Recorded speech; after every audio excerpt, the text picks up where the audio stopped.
sample taken by Travis Audacity. Hey, pretty sure they don't really know what he's talking about.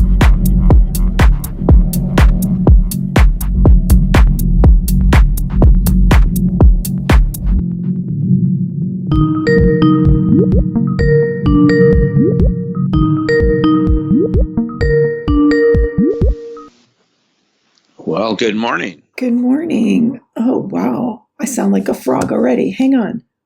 You probably heard that. Hi. I heard that. I'm lowering my volume for a second. Okay. I'm so used to now using Zoom. I'm so sorry that I've forgotten how to use Skype. And I prefer Skype, actually. Yeah, why is that? It feels familiar, and I like all the memories I have with Skype. Oh, sure. Have you used Zoom? I'm sure you have, right? Oh, yeah. I mean, I teach my RV classes, Lauren, over Zoom. So I've had to become a Zoom expert, including how to use breakout rooms so people can work together. Yeah, so you can do a lot more with it, I'm sure. But yeah, but there's nothing wrong with the simplicity of Skype. And, good old phones are good, too, because it's not, you can focus more on the interview and less on the buttons. Right. And all the options. It's a downside of having too many choices. Is you might spend a lot of time, like people do in Zoom calls, trying to figure out, okay, how do I share my screen? It kind of interferes with the flow a little bit, I think, because it's technologically complex, but it works if you need right. That. Yeah, and it's amazing how many things that we can do now with Zoom. And what I'm struggling with right now is I wanted an old school, old styled, old fashioned podcast. And they seem to be becoming a thing of the past where most people have switched to video. Right. And I don't want to do video. I like listening to podcasts. I like listening to interviews. Yeah, and online radio shows that have been archived while I'm doing other things. Of course. No, that's the way it's going, Laura. It's going back to audio. It's going back to audio? Really? Oh, yeah. People are video. This is what I'm hearing and reading about all the time is people are videoed out. And there's only so much time you can spend looking at a screen. That's what I don't want to do. And audio is more portable. And yes. You can listen in your car, then you could unplug your MP3 player. I still use pluggable and unpluggable audio players. I have my old iPod, and I have me too. Bose sound dock. Right, you could carry it around. Yes. So audio is the way to go. Mm-hmm. And podcast without video is the way to go. It takes less bandwidth. A lot of, it's just easier for people to listen. You're going to get 90%, 95% of the information with audio without any video. You don't need the video for the most part unless you're showing graphics. So I wouldn't go the video route if you don't need to. I just do it because I like to show pictures and things on my YouTube channel. But I have a podcast that I've started too. It isn't separate from YouTube, but it will be soon. Okay. And I use something called Podbean, which is free. You say you know them. Yeah. So after I ran out of 5 hours of free space, so I pay them, I think, $14 a month or something. And that's pretty good because it syndicates to Apple and everything, Apple Podcasts. And that's really the way to go, something like that syndicates to all the podcast streams. Yeah. And people can sign up. Yeah. So stick with the audio. Well, you're the first person I've heard say that. And I'm excited to hear, to hear the way you put it, because I was afraid that this podcast, speaking of Jung, was just going to kind of fizzle out because I'm not going to do video. I don't want to do video. There's no reason to do it because I am not showing charts or graphics. And I love, like you said, the portability of listening to an audio interview while you're doing other things. Yeah, exactly right. There's no way to just keep staring at a screen all day. No one's going to do that. And I think that I absorb the information better, like when you're in that state where when you're in the shower or when you're wherever washing dishes or driving. Right, I don't drive, but to get information that way. Listen to conversation. I totally agree. Yep. So this is interesting because you and I have not been in touch since 2003. And I wasn't even sure if you remembered me. I know that you teach thousands of people. Of course, so I did remember you. well, I was thinking, why would you remember me? Because you were in the class, and I go to the UK, and your name is London, and right, okay. You were in one of the classes back about 20 years ago, and am I right? Yeah. Well, I used to keep a day planner on my desk next to my computer, and now everything I do is digital, so I don't buy these anymore, but I saved all of them. And this is my daily planetary guide for 2003, and I found it yesterday. I took photos of it, and I put them in my Instagram stories because I opened it. I thought, okay, when did I see Dr. Hein? And when did I go to Boulder? And it was in March of 2003. I flew to Denver on Thursday the 6th, and then the class started on Friday the 7th. Yeah. And the 8th and the 9th, and looks like I flew home on Tuesday the 11th. So what I wanted to mention too is that, and I didn't remember this, I turned the page a couple times and I saw that I had written down, I used to write everything down. I really wish I would start doing that again. I wrote down on that same month that I took your course, on Tuesday the 25th, I wrote, the idea came for Victorian Gate. And I just want to take a moment here to share this story because your course was the first formal remote viewing course I took after being interested in it for years and years and years, because I listened to Coast AM, which is a radio show that you've been on many times.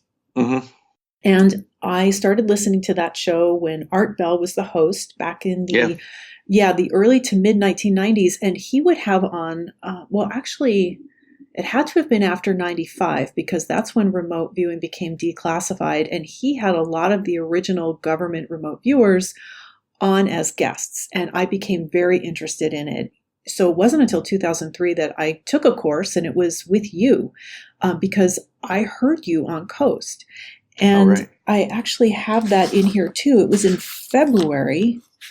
I wrote that in this day planner that you were on Coast AM on Wednesday, February 5th. I wrote Simeon Hein on C2C. So why this is important is because at the time, I'll just try to keep this brief, I was living in a house in Columbus, Ohio. And it was not a good situation for me, just as far as the environment. And I wanted to get out of that neighborhood. I lived in a big house. It was a big, beautiful, brand new construction in a new neighborhood. But I don't want to get into too many details. It was just not a good environment for me to be in. And I was there for many years, and I didn't know how to get out. I didn't know, okay, if I don't live here, where am I going to live? And how am I going to make that transition? Well, this is without even thinking of it. I don't remember what happened, but it was that same month after I got back from Boulder that I wrote in this day planner, the idea came for Victorian Gate, which is where I moved to. I moved from a big house in the suburbs to a townhouse in the middle of the city. I mean, Columbus is not that big of a city, but I moved downtown, and it was a jumping off point to where I live now in the city of Chicago. So something opened up for me where I think what happened was I could see it.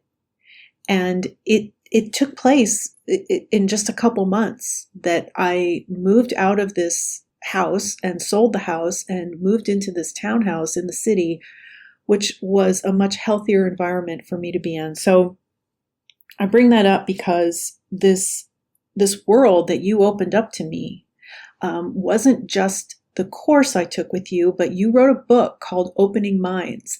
And you also, and I'm going to read the intro, I'm still going to do that. You play music. And I bought a great thing about Amazon, if you're an Amazon Prime member, when you log in and you look at a book or anything, it will tell you when you purchased it.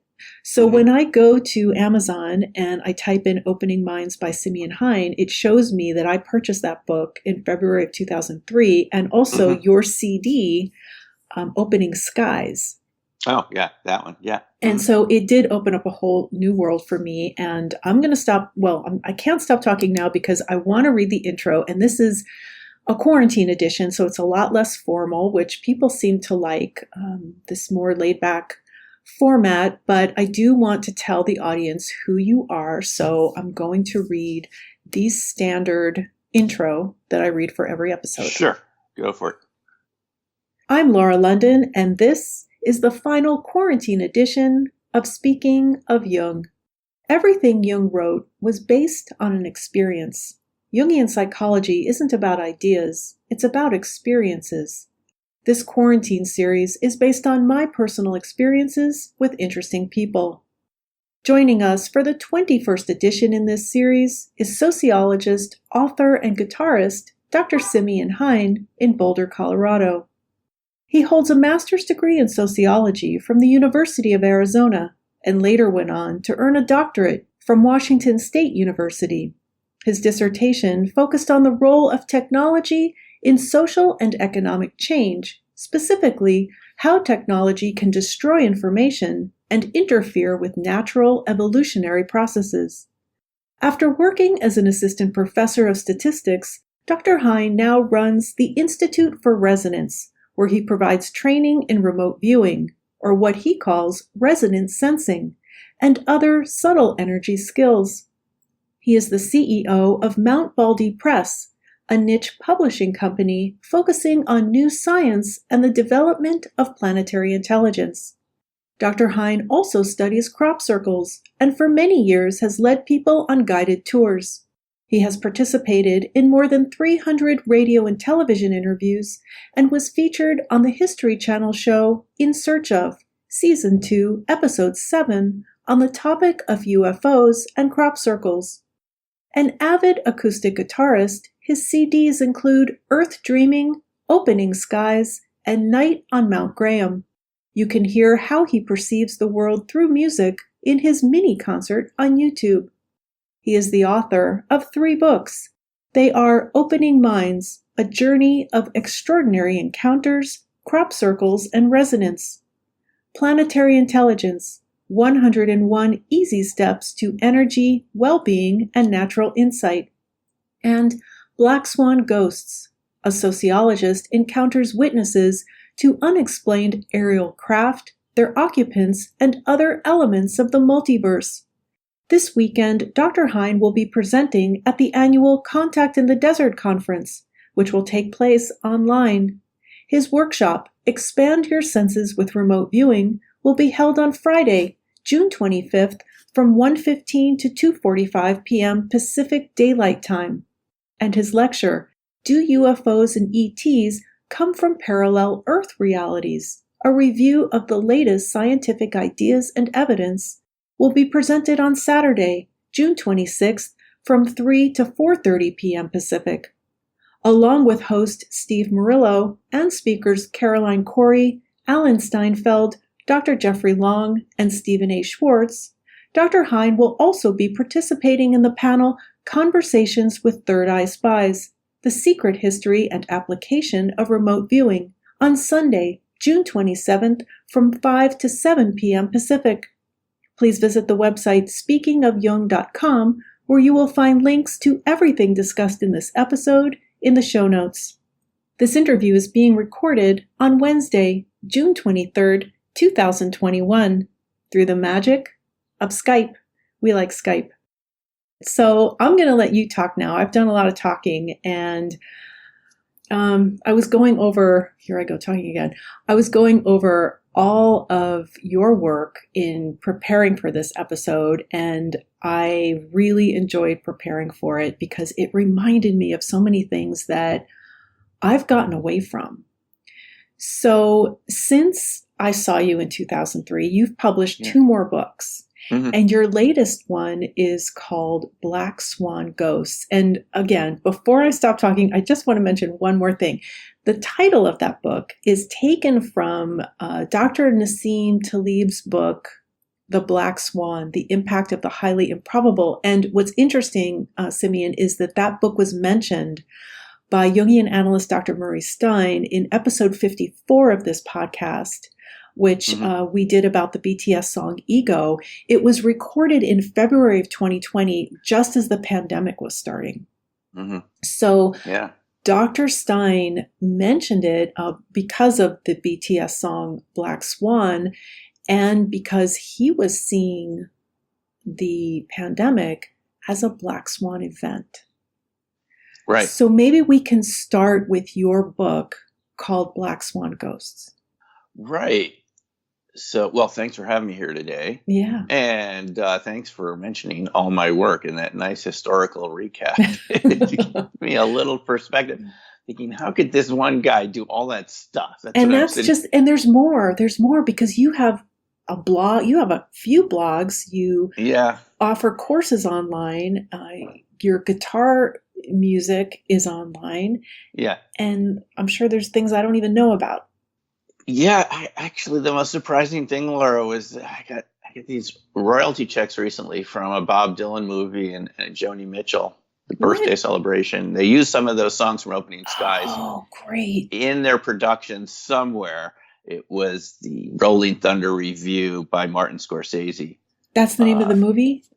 It's Bob Dylan's tour with Joan Baez, and they call it the Rolling Thunder Review. And Martin Scorsese, there was a film producer from Holland who filmed that entire tour that Bob Dylan did of these small venues in, I think it's 74, 75.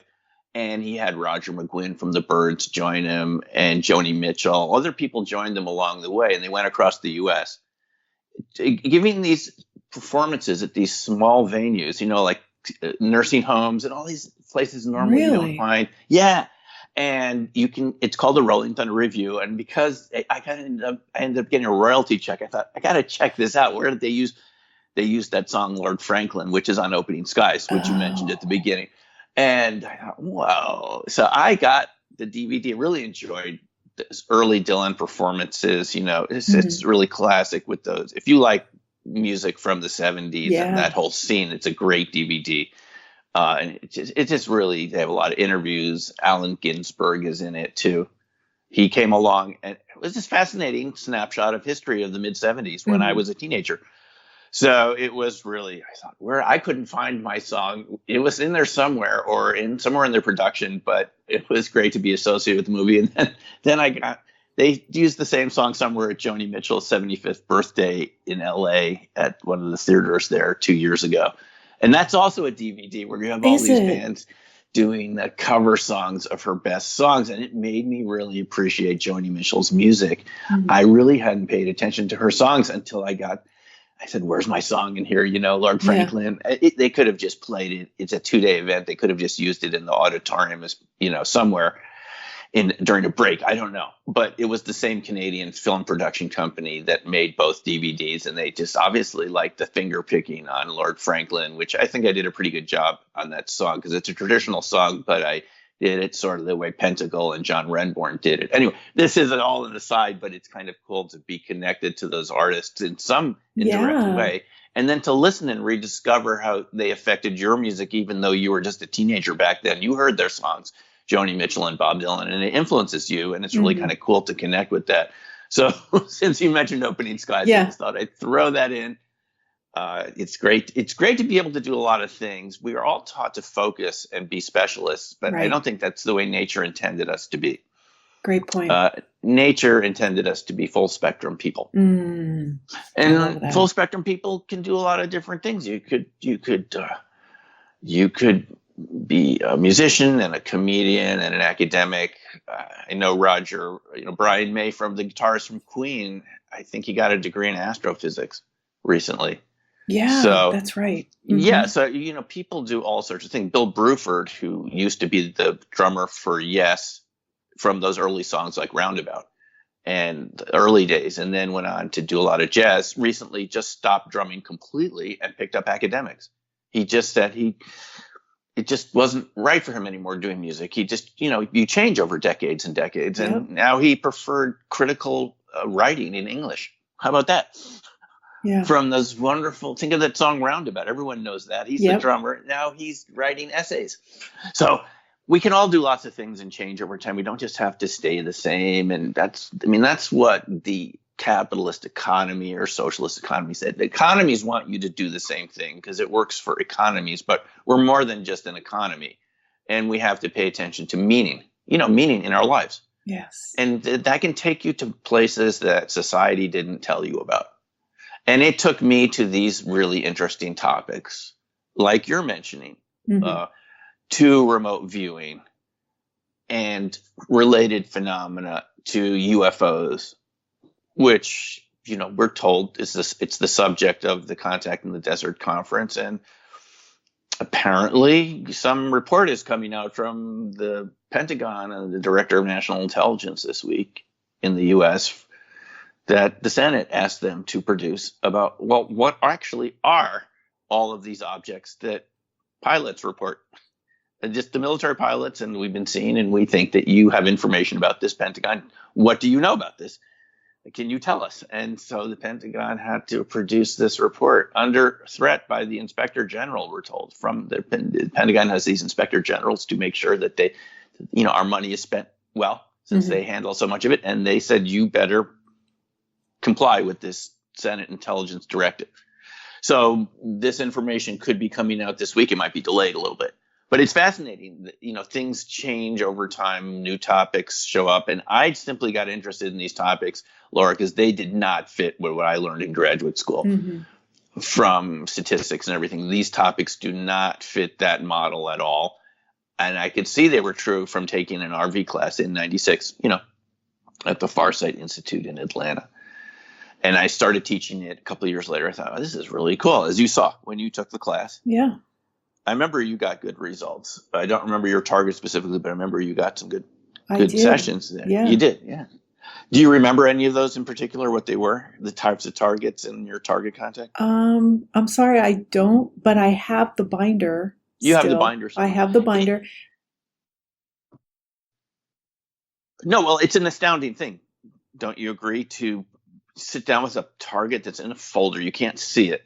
And through this technique, which we go over in the class, the Ingo Swan CRV system, the written system, somehow you can produce a lot of information that seems to really closely match the target. Some of the time you can really do that, which is like, how is that possible? Right? No one taught us about that, did they? Right. I didn't learn about that anywhere in school. Right. Did you?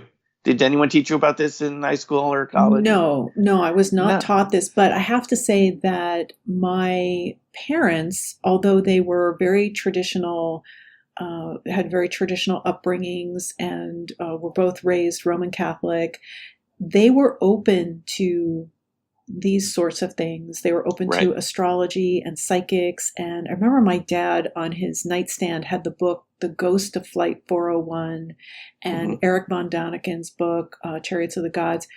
But we didn't talk about it, right? We didn't talk about it. And I shouldn't say, but there are some people in my family who are extremely psychic, just naturally psychic.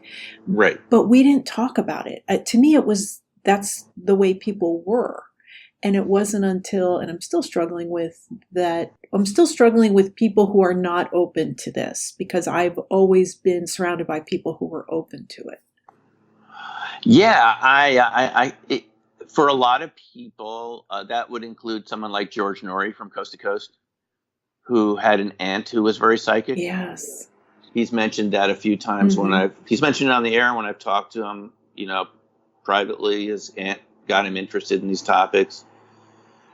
And even someone like you're familiar with, Carl Jung, had a friendship with Wolfgang Pauli, right? The quantum physicist, who had synchronicities happen to him and even PK events.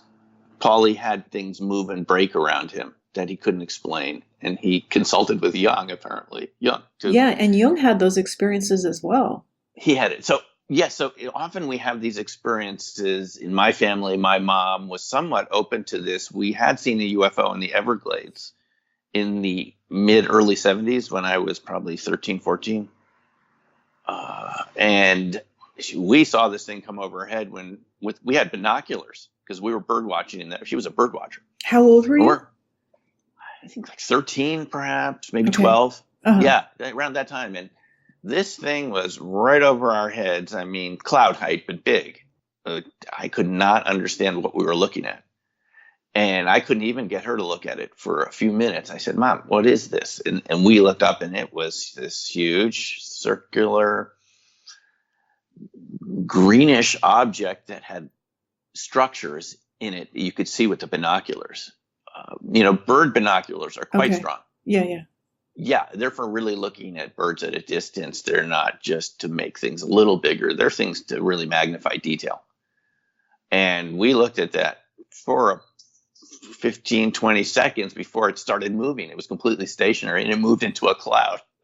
Mm-hmm. And it had a pattern of dots beneath it that made it look solid and amorphous at the same time, which is impossible to describe, but that's what it looked like. And, that was good enough for me at that age. We told the ranger that night at one of those ranger talks that they give at national parks that we had seen this thing. She started the session, said, did anybody see anything interesting today? So my mom raises her hand. We saw a UFO. She goes, that's interesting. Did anyone else see anything interesting today? She totally dodged it. So I'm thinking, well, wait a minute. What's going on here? We had something to say. We had seen this with binoculars, 2 people, sober, a kid and a mom. Yeah. And she didn't want to talk about it. I thought, why is that? Even the people we sat down next to, just synchronistically, had seen it also. Oh. So now you had 4 people in the front row who'd seen this thing, and she didn't want to talk about it. And I thought, that was the beginning for me, that something wasn't right. Here we had 4 people who had seen something really weird, no explanation. At first I thought maybe it was a rocket booster or some, from Cape Canaveral, something coming down, but it didn't come down. It just hovered. Things from Cape Canaveral don't hover. They go up and they go down. Yeah. So and there was a blackout right afterwards that affected the whole area. And we said to her, well, there was a blackout. She goes, well, that happens all the time. Anyway, that's what happened to me at 12. And this subject I got a little interested in it. I read books.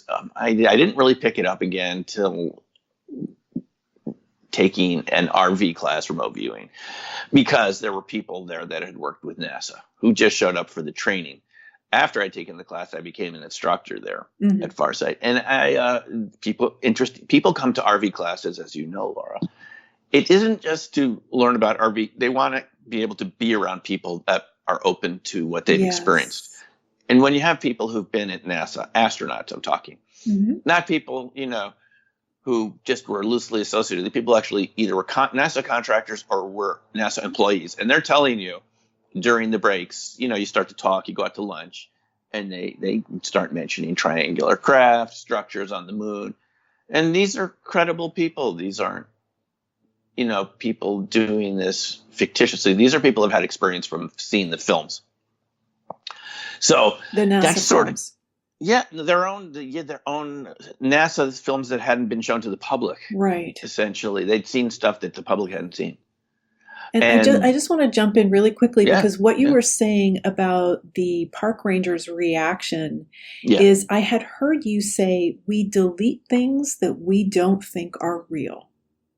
Well, that is true. There are so many reasons, Laura, that we don't talk about some of these subjects and we don't even perceive them. It's because we're hardwired, like any other mammal, to see things that matter to our survival, Mm-hmm.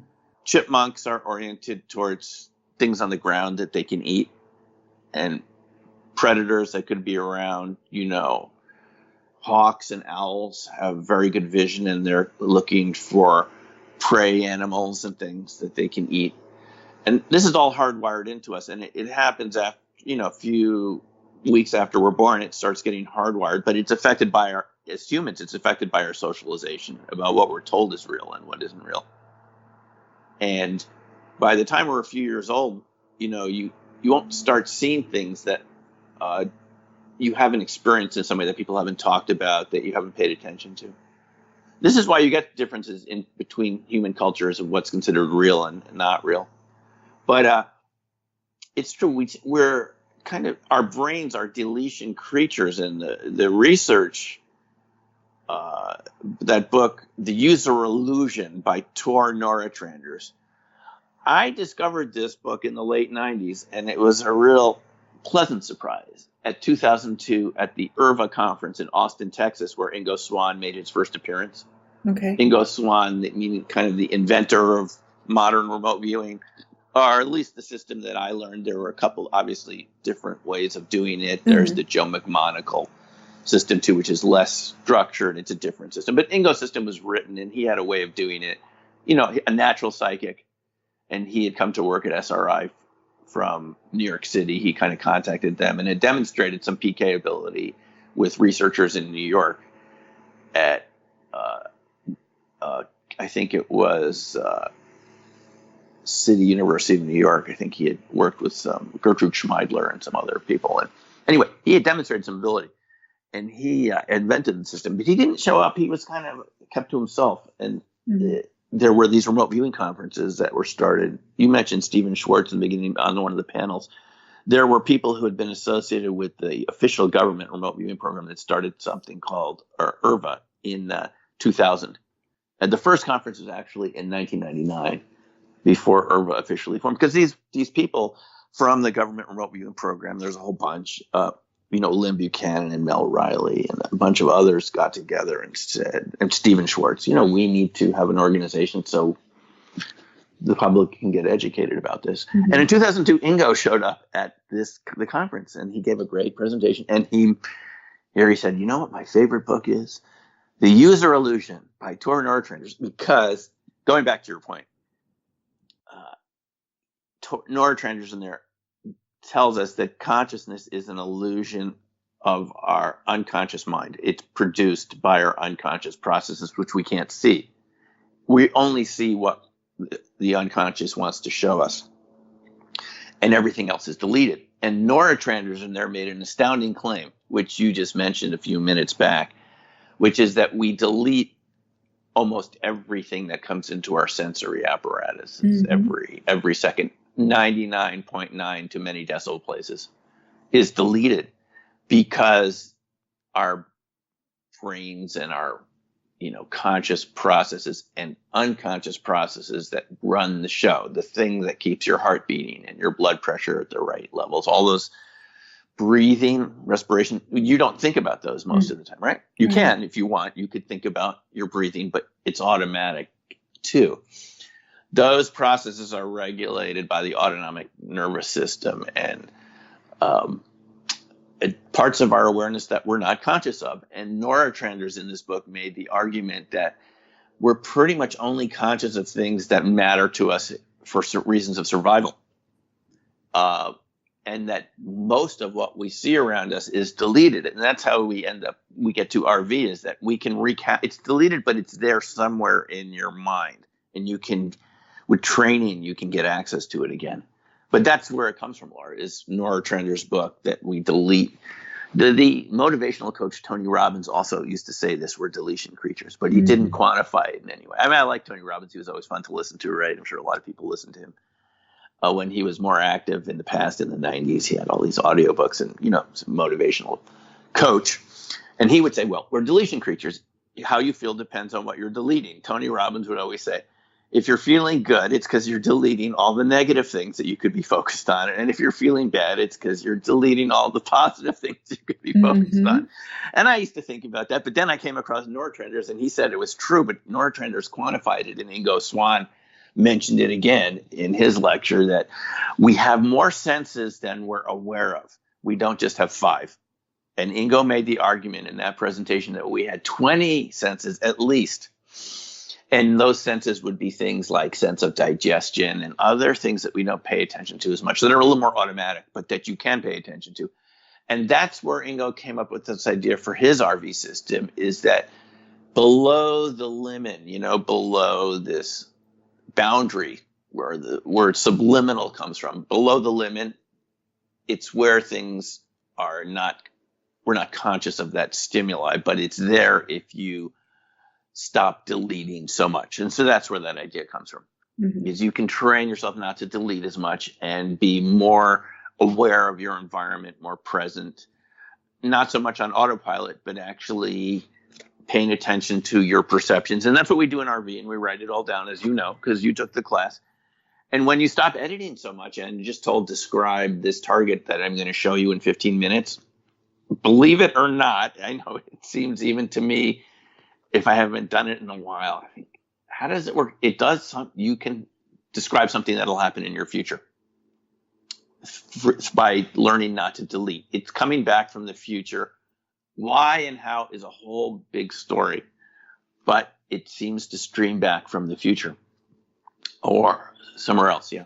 Yeah. So you kind of developed your own technique of remote viewing. And just to give the listeners a little bit of history, Ingo Swan developed the written technique, the structure that we learned from the government remote viewers. So Ingo Swan developed that structure for the two laser physicists at Stanford Research Institute, Doctors Russell Targ and Harold Puthoff.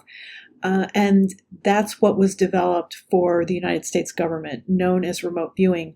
And then those original viewers, after it became declassified in 1995, took it out into the world to teach it to people. And you learned it from Professor Courtney Brown at Emory University.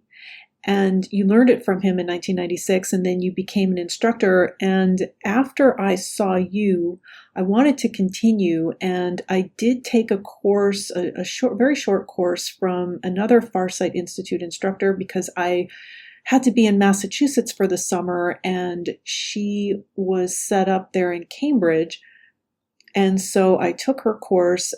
It was nothing like the experience I had with you, where I was very immersed. I mean, with you, it was a small group.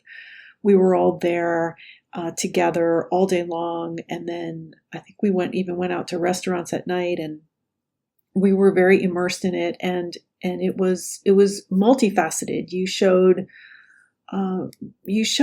films, right? And you talked about crop circles and Bashar. And so it was just multi-level. And then I did pursue a course with David Morehouse, where I went to California a few times, and then I went to British Columbia, and I learned the technique. I wanted to get good at the structure, but there's so much more to it. And that's what I find in your work, is what you call subtle energy.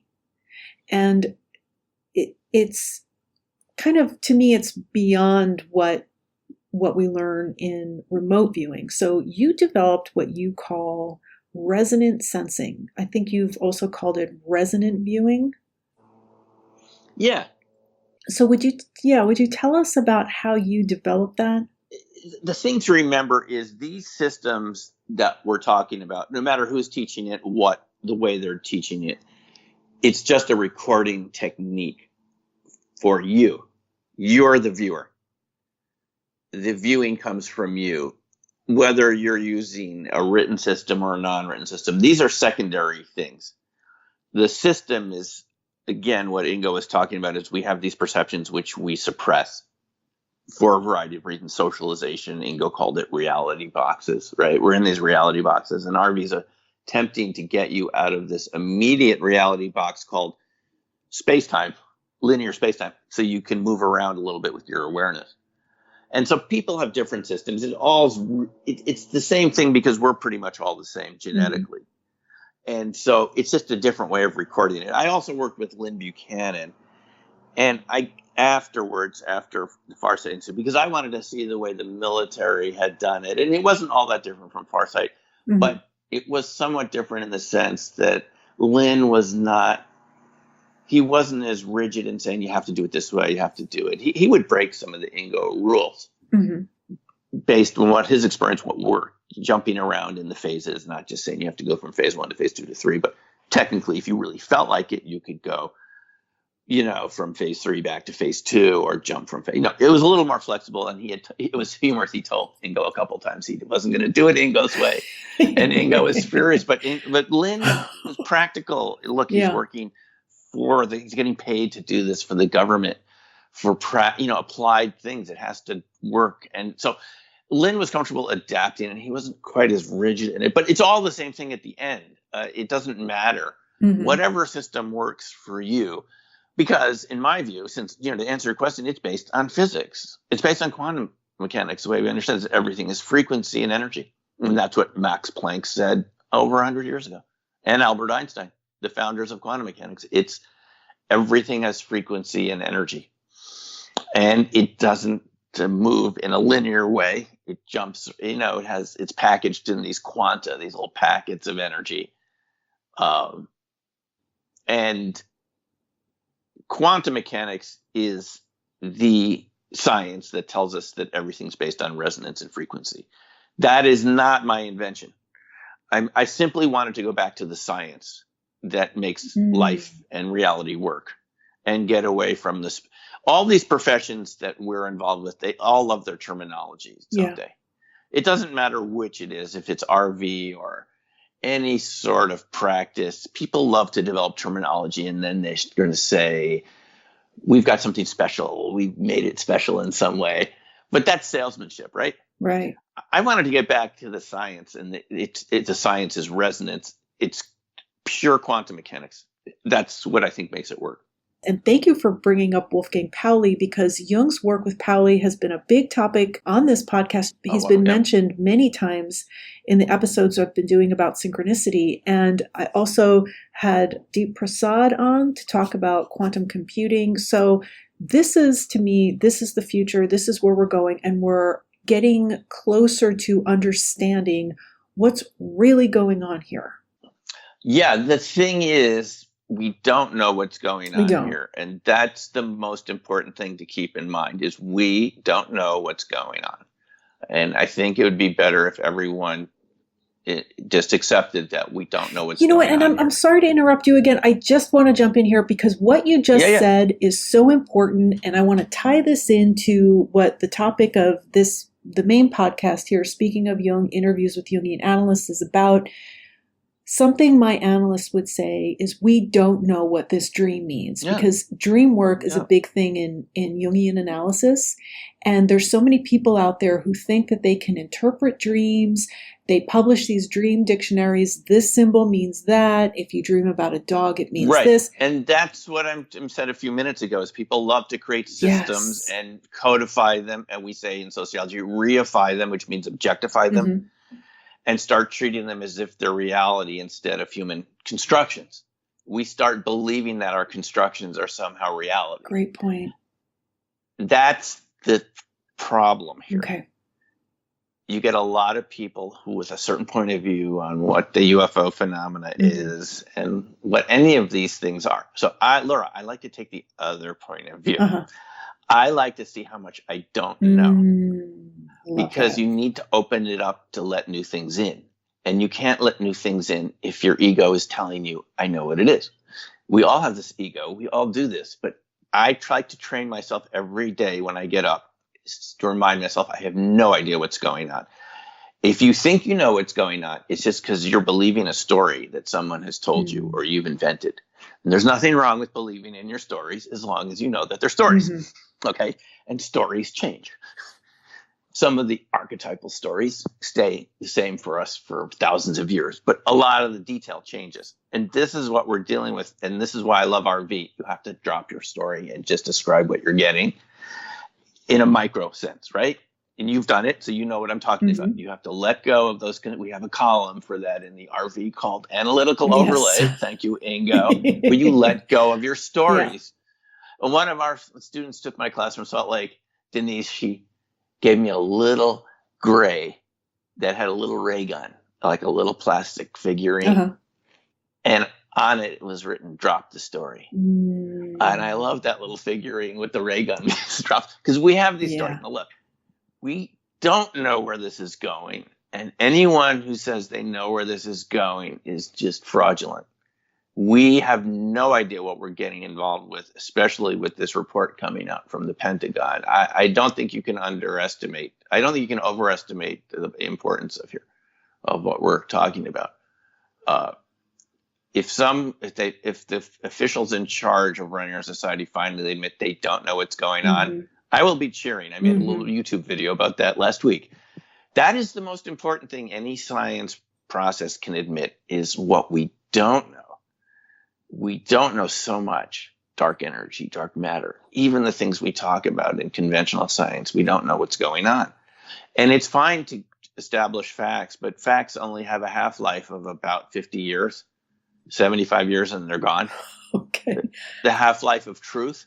I'm not making this up. No, I love that. The way It's you put how things. we've been trained. Yeah. We've been trained to want certainty. My whole platform is about give up certainty and embrace the unknown. Because you need to be satisfied with life too. It can't just be about facts and formal knowledge. It has to feel right. And you say that every day. That societies don't want to be disturbed by new facts. Right. Nobody does. Nobody does. Not even that colony of squirrels in your trees outside want to be disturbed. We don't. We like consistency, but we, as a species, and species that think some of the time, we know it's good for us to embrace new facts and new ideas. And it's very challenging. I'm going to say this as a sociologist. Institutions don't like to admit they were wrong. Mm-hmm. They always, all these institutions around, and organizations, especially government organizations. Oh, now I've got the sounds outside. What is that? Hold on. They're just, I am visiting my brother in Minnesota. It's fine. They've decided they're cutting the, okay. So, so the thing is that, and sociologists have pointed this out, this type of routinization. Max Weber, the sociologist, pointed this out a long time ago. Bureaucracy and routinization. There's this tendency for systems to get ossified and to become conservative and stick with their ideas and defend it no matter what. But it was one of those quantum physicists, was it Max Planck, who said, who was it that said that the only way science advances is by the older scientists die? I've heard that. Isn't it Max Planck? I'm not sure, but I remember that. 100 years ago. Yeah, one of them said this. This is the truth, is people, we love to cling to our ideas, right? And institutions love to do this. And that's why we don't have a lot of progress sometimes, is because no one wants to admit they didn't know everything. And look, even the CDC came out recently and said, you know what? COVID never spread on surfaces. It's a respiratory disease. A couple of weeks ago. That was shocking. We think that the chance that you could get it from a surface is minimal, which is basically their way of saying we were wrong. They use the word minimal, so they're not totally wrong, right? But basically, it's hygiene theater. Now, I'm not saying don't take precautions. Any precaution that doesn't cost a lot is worth taking. It can't hurt you to clean up a little more. Well, there's the bacteria thing, bacterial resistance, which you could get to use too many use of antibiotics and things that clean surfaces. And but we know about that. But still, that just shows how much it took for someone there at the CDC to say, we might as well finally reveal what we've been seeing, is that you never could get it from surfaces. It's in the air. Right. Is that us saying we were wrong, or is that saying we now have more information, so we're changing our stance? Both. We're saying focus more on wearing a mask, which I'm strongly in favor of, by the way. Even I'm glad the restrictions are being released, but obviously I made a video about this, Laura, about the importance of wearing masks. I didn't see that one. I want to watch that. Okay, so here's why I made that video. I wasn't trying to tell people what to do.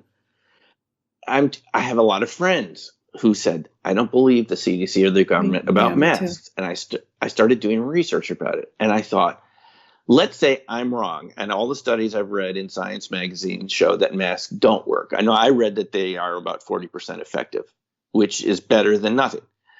Right? And then in the long run, that's very effective if you're reducing something by 40%. Right. But doesn't it also depend on the mask? I've seen people, when I go to the store, it's not covering their nose. Of course. And the gaps on the side. Nosers. Yeah. I just want to. What is that? Or the chin strap. Well, they wear it under their chin. So I know someone who was a naked noser, and he ended up getting it. Oh. And had to go to the emergency room. It was serious. I know many people have had this. It's extremely serious. People who've had it say it's like trying to breathe underwater. Yeah. So this is real. And the reason I made the masked video for people to wear it is because there's no harm, for the most part. I know I get a little out of breath too when I'm hiking or something wearing the mask. I get that. I'm also a bicyclist. I get it.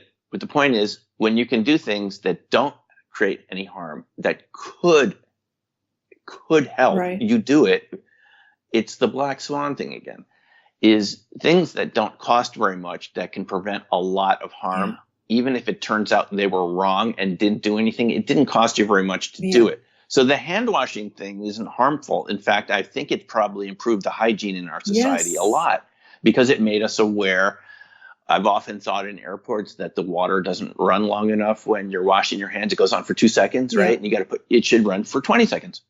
Honestly, that's what you need. So look, I think it turns out that they weren't looking at the right evidence with the COVID and the SARS COVID-2. It didn't spread that way from what I'm reading, but nobody knew this a year ago. Right. They thought it's like the cold, it's like the flu. Well, it didn't hurt to have people wash their hands. And I bet restaurants are a lot cleaner, right? And I've been to places which can be pretty gross, and those places are cleaner. So it had a benefit that way. But I don't think that's what the major vector was for how it spread. It was respiratory, and masks, my reading is the most effective way to do it. But the point of this conversation is not to go too much into COVID here, and we're all happy. For the moment, it does seem to have gotten a lot better. Although I would say you don't know what's going to happen next either. These things can adapt much quicker than you would believe. And I've heard there are already variants out there that have adapted. So we don't want to focus too much on that. But the point is, we don't know what's going on. Now, governments and agencies and organizations and it gets back to remote viewing here. And I'll get back to the questions you asked about Black Swan Ghosts way at the beginning, which I didn't answer yet. But is that there's a tendency to be certain, and all of us love to be certain. Our egos love to be certain in our beliefs. We love to convince other people. What do we love more than anything is to convince people of our point of view? Yeah. I mean, Laura, I used to be on a debate team in high school. I know about all this. I have friends who are lawyers. I know. But look, it's also, as a scientist, I have to take the other side, which is how much don't we know? And this is what got us in this UFO trap for 70 years, is the government kept clamping down, saying it's ice crystals. Right? It's flocks of geese. It's misidentifications of Venus. And they did this again and again until it got ridiculous. Even Heineck admitted the swamp gas idea with Dexter, Michigan was ridiculous because you don't get swamp gas at those temperatures when you had the Dexter, Michigan sightings in Hillsdale College about 30 miles away. So they knew it was ridiculous, or they knew it believed was ridiculous. No, they knew it was ridiculous. The swamp gas thing, Heineck traced it. He said it came from another scientist who, when they looked at his work, he was referencing a German scientist from the 1850s. That's how far the swamp gas thing went back, with no credible evidence that it had any appearance in Michigan, it's ever shown up in Michigan. It's a rare phenomenon. It's temperature limited. It doesn't happen at really cold temperatures. And there was no way any of that had anything to do with swamp gas, especially the Hillsdale College sighting. Just to go off on the side here. That was like 40, 50 kids seeing it out of their windows. They were in panic stricken, just like the Ariel School incident in South Africa. Remember, that we saw about in Jamie Foxx's movie, The Phenomenon. Right. And there's more coming out about the Ariel School. That's like 70 kids. Well, the Hillsdale College was another school sighting where this object near Dexter, Michigan, the same night, I believe, or the next night, around the same period, they saw this covering near one of the buildings, and they're all looking out there, and the policeman they called saw it, right? And somehow they were able just to say swamp gas. And this is why I wrote Black Swan Ghosts, because I realized, Laura, if you talk to people individually and go to them and ask them to share their story, they're going to share stories with you that they've never told anyone else, because it doesn't fit. Because if you have society telling you that it's just swamp gas and you're a kook and it could cost you your job, you could get ostracized. You could lose your job as a pilot. Certainly in the military, you're thinking about promotions. You're not going to be talking about seeing, things up there that you're not expected to see. So there are these mechanisms in place that repress the truth. And that's why, again, it's so important. Not what we do know, it's what we don't, just to admit you don't know what it is. If Heineck had just said, I don't know what they saw at Hillsdale and Dexter. There was a third location, by the way. 3 locations within a few days, same sort of stuff. It was like a wave in Michigan for some reason. The honest thing is to say, I don't know, because we don't know what's out there. We're this one little planet in this vast universe, which actually I think is more like a multiverse. It makes it even bigger. And that's what my lecture is about at Contact. the ways that people are studying this scientifically. If you thought it was big now, just wait till they get some evidence in the next couple of years that there's a particle out there that doesn't make sense. It had to come from a parallel reality. And How big chapter is that? 25, I just want to point out my favorite chapter in Black Swan Ghosts is chapter 25, which is titled Our Multidimensional Universe. Right. But if you have all these really good physicists talking about this since the 50s, it was repressed like UFOs, the multiverse idea. You had people like playing the role of Hynek who changed their mind later, said it's real. But initially, when Hugh Everett III proposed this at Princeton, which was like a major physics center in the U.S., had major connections to the Manhattan Project and government research projects, by the way, which isn't inherently a bad thing. You need to disclose what's going on so we know how the information is being, guided in ways that make it less objective. Those guys didn't like the Hugh Everett approach. They were focused on the Copenhagen approach from Niels Bohr and others. They didn't, John Wheeler was the head of the physics department there, I believe it. At Princeton, and he didn't like this multiverse approach, and they told Hugh to basically knock it off. He did publish his dissertation, but he had to edit it out, all the stuff that talked about relative alternative states, right? And he just said, look, the math shows that there's multiple possibilities in any space. From the Schrodinger equation, there have to be many possibilities. Think Deepak Chopra, many possibilities. A lot of people have said this in many different ways. And that's what Hugh Everett said. There has to be, we're just seeing a slice of reality. There's all these other real realities. We're not seeing the whole picture, like deletion creatures. Well, it wasn't because of our brain deleting everything that doesn't fit with what we've been taught, this kind of socialization process. He was looking at it from a mathematical point of view with the Schrodinger equation, which describes probabilistic, and it describes a vast range of possibilities for any particle or group of particles. And Everett said, well, since everything's interacting with everything else, you don't have these objective conditions where we're taking a measurement and then we're outside the experiment. Hugh made the big leap, said, look, we're part of the universe. We're not separate from it. So everything is interacting with everything else. And there's only one. He called it a universal wave function. It's kind of a cool idea, universal wave function. And that universal wave function describes in any situation where you are, any situation that can be described with quantum mechanics, a range of possibilities, and it doesn't narrow down just to the one that you see. This is the difference between the multiverse idea and the previous idea, by the way, and which is why I put it in Black Swan Ghosts and everything. That's why I research it now. It's important because it's the other idea we got from Niels Bohr and John von Neumann and others who are trying to make sense of how you reconcile the Schrodinger equation with the reality we see around us, of things seem to have a certain color and a certain temperature, right? They seem kind of fixed. They don't seem like they're floating around like a glowing jellyfish, all possibilities at all times. It just seems fixed to what it is that you're in the moment, and it doesn't fit with what the Schrodinger equation tells us should be happening. So von Neumann and others, Eugene Wigner and others, they said, well, maybe our consciousness collapses the wave function. But what people need to remember about that interpretation, which has been very popular, and I've been exposed to it many times over the decades, is that's just a philosophical way of thinking about it. There's no evidence for that. There is no evidence that there's a wave function collapse. And that's what Everett said. If there's no wave function collapse, Laura, you've got multiverses, like it or not. I'm sorry.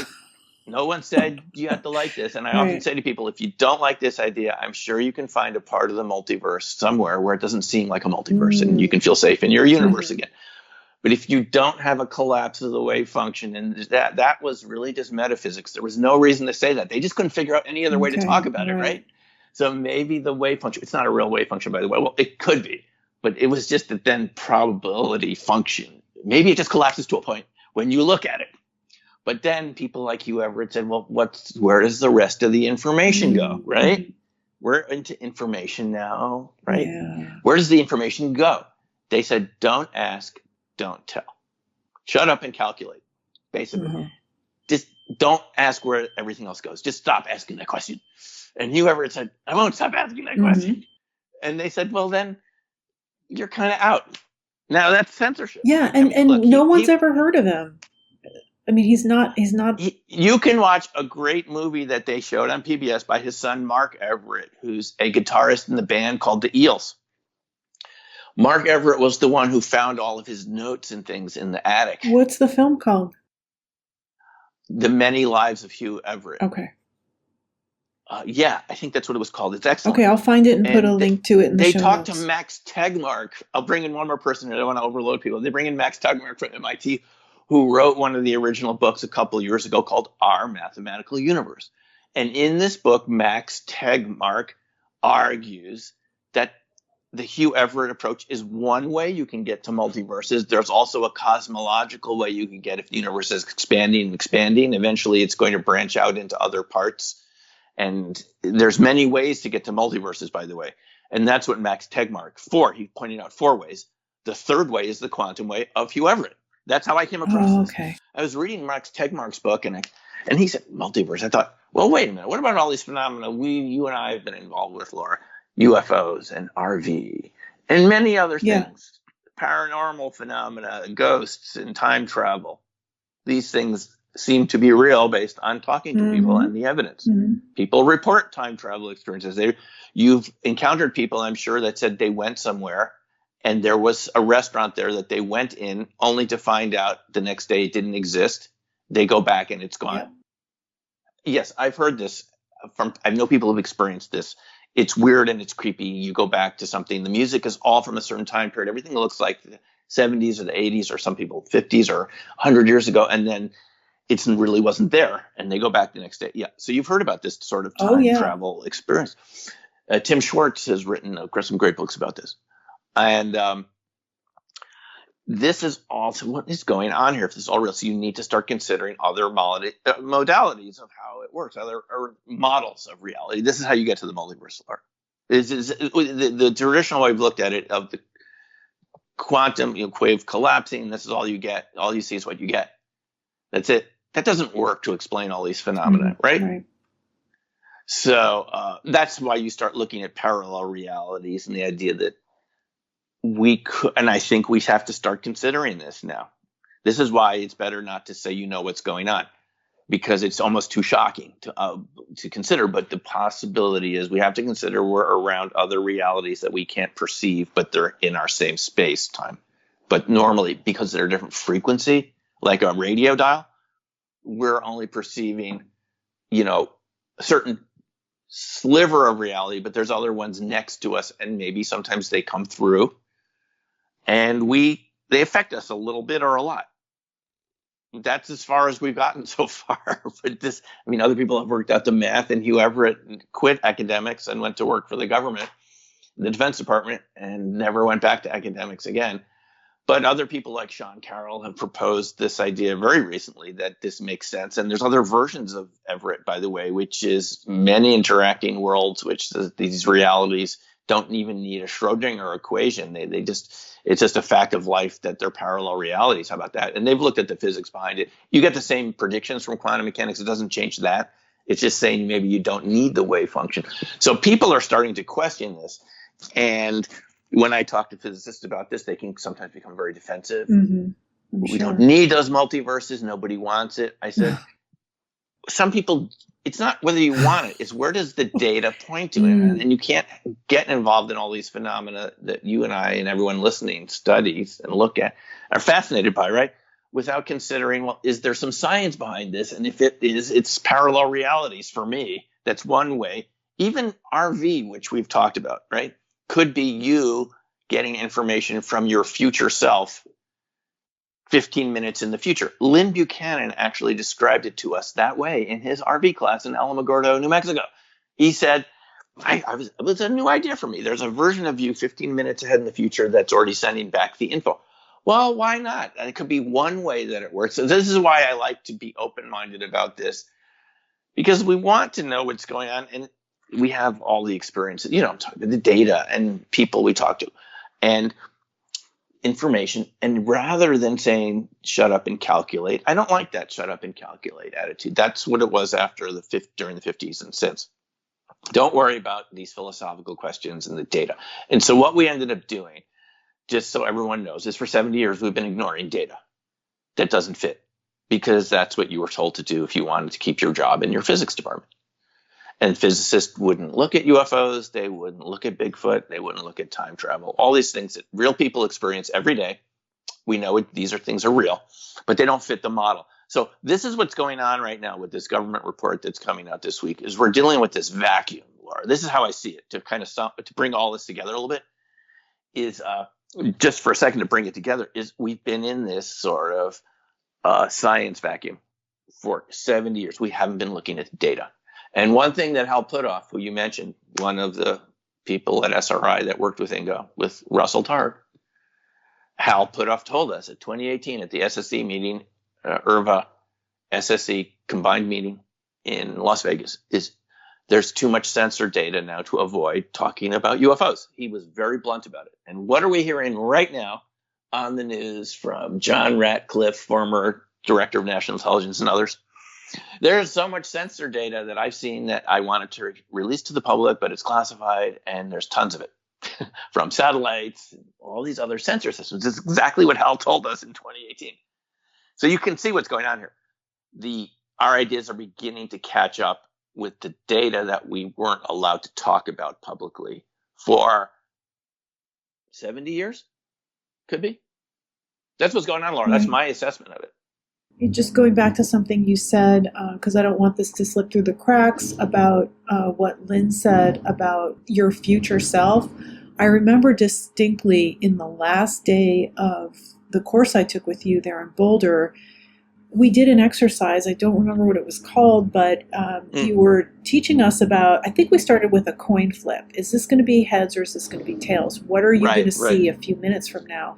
And also, either you talked about or we did the outcome of sporting events, which I have been working with this entire time, and that's how I determine it. I think about, you said what color is going to be predominantly on the field after the clock goes to zero.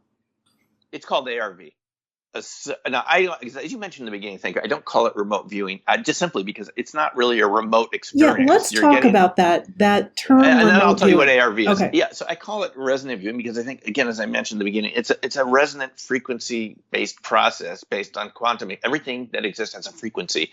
This is what Max Planck told us. And with Planck's constant, this sort of minimum unit of action, everything is a multiple of that Planck's constant. That's our reality that we live in here. Everything's a multiple of the Planck constant in frequency. And energy is simply a function of frequency, basically, and Planck's constant. That's all you need. Mm-hmm. I'm sorry, it comes down to that. So it's resonance. We're talking resonance, talking energy. Remote viewing, they had to call it something cool to get the government funding. Ingo came up with that term, I believe. But I don't think that's what he really thought it was. So because it's not remote, because you're getting the information, like receiving it, analogously like a radio, you're getting the information. So it's not really remote, or you would be getting it in your chair. So it's a resonance process. It's not always viewing, because some people are better at picking other types of information up. But it sounded kind of like satellite stuff, and that's good for grants, right? The funny thing is, Laura, you were in that office in Boulder where I taught the classes. I haven't done them well because of COVID, but maybe we'll do them again soon. I've just been doing them by Zoom. But there was a guy in there who saw my remote viewing. He saw the name remote viewing, and he thought, he wanted to go out to lunch with me. He thought I ran a satellite sensing company. He was disappointed that when he found out what it was. Well, there's also remote sensing, which is another satellite technique. Yeah, that's Farouk also. But I think, I think of it more as a resonant energy frequency process. You can call it whatever you want. I just think it's a resonant process where you're picking up frequencies, and so it's good to. Whatever you're going to call it, it should be sort of accurate, But the ARV is, to go back to your question about that, that technically means associative remote viewing. You're associating a target which will be shown in the future with an outcome of a sporting event or any binary event, which means up or down, heads or tails. That's binary. And this technique was developed by people. They figured, hey, if this really works, we could show that we can predict, the stock market or some commodity prices a week ahead of time. And they did it. Russell did it with his spook group, Russell Targ. They got in the Wall Street Journal. You can see it. I think it's from the 80s somewhere. They called themselves Delphi Associates, and they had an investor. And it worked. They had a high success rate. I forgot how much they made, but it was so good the investor wanted them to do it twice a week. And that's when they said no. These were grad students in the spook group, as it was called. And they weren't allowed to get any of the proceeds from this. So they started thinking, well, once a week is enough. They didn't do it twice a week, and the project ended because it was so successful. The investor wanted them just to keep doing this for him and making tons of money. Then Hal Puthoff did it to raise some money for a Waldorf school in his neighborhood. And I forget how much he made, a couple $100,000 or something. And then Greg Kolodziejczyk, who is this endurance marathon extreme sports guy, he did it for 13 years just to show that it worked for fun himself with no judges, no other people around, just him. He would pick two targets and then say, which target am I going to show myself on Friday after the market is closed, up or down? And you start to describe, it's challenging. You draw your little phase 3 drawings and stuff, and then you look, and then you look at the target and say, this is the up target. So that means I'm going to show this to myself again. Preferably you have a judge do it so you don't see the targets. But that's what you're referring to, Laura. Yeah. And Kolodziejczyk got 65% accuracy, which is unheard of over 13 years, over 5,000 trials. It should revert to the 50-50 if it's really random. And Kolodziejczyk made, he made a couple 100,000, 140,000 or something, which he didn't think was a lot for 13 years of work. He said he made more from his job, sure, but it did show that there's this what you're saying, the feedback from the future. So that's where that comes from, and that could be what's literally going on in RV, not 100%. Here's how we know it's not 100% that, Laura. You know how we know? Because I've given targets to people in the RV class, something like Leaning Tower of Pisa. And I've shown this in some presentations. And I got my picture was showing the Leaning Tower of Pisa head on with the tower and this sort of castle in the back. Okay. But they got it from the side, and they described mountains in the back looking at it from the side. And I didn't know when I gave them that target what was on the side because I've never been there. But I looked online, and if you look online for Leaning Tower of Pisa, you'll see there are hills behind it, just like they drew in their RV session. That was not in their feedback. Oh. It was not in their feedback. They had to get something from the site itself. Because I couldn't discover it for several days until I looked around. I said, hey, that's exactly what they drew. So it isn't 100% feedback from the future.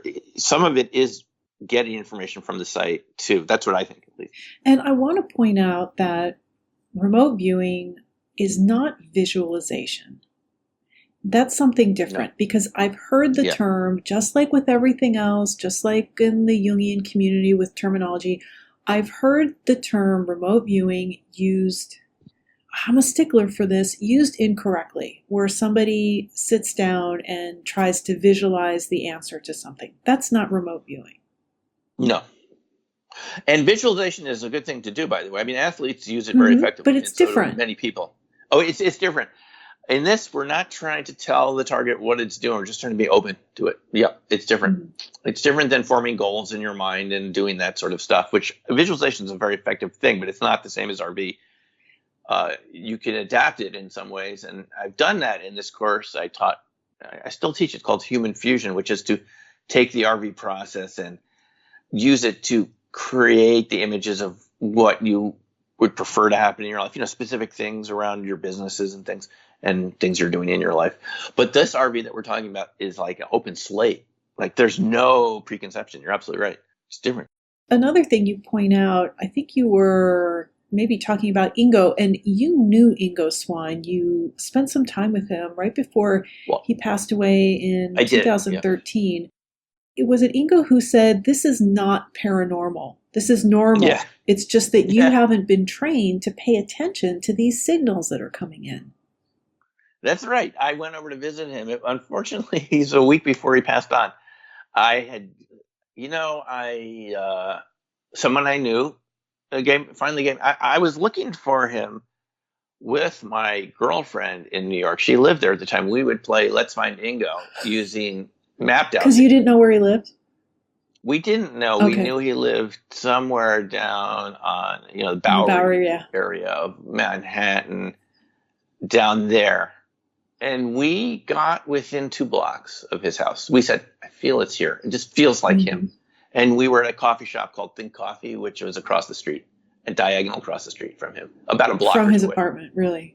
Yeah. So we got that close. And later on, my girlfriend, Susan, said, when we did find out where it was, she said, every time I walked by this house, I always got this. He owned a whole building, a 4-story building. Every time I walked by there, I always had this weird feeling. And that's where it turned out to be. Now, I finally got his phone number because we realized we could do this forever and get close where we have to verify. So I knew someone who knew him. I called him. He called back a couple weeks later. He said, come over. And we had a nice chat. And that chat, he did say, it isn't paranormal. It's normal. This, what we're RV and all these other topics, this is normal. That is reality. He goes, what's happening out there on the street? He pointed down to the street below. He goes, that's subnormal. Subnormal. I love it. What he meant by that is our idea of normal is subnormal from a galactic point of view. Now, this is important. This is very important. And this is why, again, don't pretend you know what's going on. Our ideas of reality have been way too limited and too narrowly focused. There's other types of life around. And you can ignore it. We can live in our reality boxes, but normal for Ingo was being aware of a huge range of possibilities, being able to remote view the moon like he did, and send, as he said to Russell, and how I can put my mind anywhere in the universe, right? So this is, for him, that was normal. It isn't paranormal. It's not special. It was big for Ingo that there are no psychics. Ingo was very specific about this. There are no psychics. It's natural. It's a natural ability everyone has. They may not know they have it, but they have it. The ability to do RV and other things, psychokinesis, all the other things. Yeah. Moving things around with your mind. Not everyone can do it. I've actually never seen myself do it, but there are people that can do it. It's real. And I'll be talking about that in the workshop. I had a very vivid dream about that once that I always remember. I don't remember a lot of my dreams, but I remembered that. And one of the things that I heard you say about remote viewing that I love and sticks in my mind is it's about how to retrain yourself to listen to the quiet signals. Right. It's not the loud shout. It's that quiet voice. It's very subtle stuff. And just because of the type of people that we are in the modern society, we're used to paying attention to, well-defined information, right? Loud signals. Yeah. Especially nowadays with all the gadgets we have around and screens that we're paying. It's almost like if it's not on the screen, it's not real, right? Somewhere. But it's like that with our senses too. It's like we don't pay attention unless it's a loud signal. And RV teaches you to pay attention to your feelings, gut feelings. And this is how the universe works. So the universe works through vibe and feelings. I mean, you mentioned that I'm a guitar player. I mean, you're working with nonverbal information. And it has its own patterns and flow. It's just something that your ego mind doesn't understand as well, because our whole training, unless you've been trained as an artist, is to pay attention to logical, formal information. And it's like that now to the extreme. But when I was in grad school, I had already discovered fractal geometry. And fractals always show you that there are things that can't be defined on a line. They don't have a scale. They're not easy to talk about. Fractals are not easy to talk about.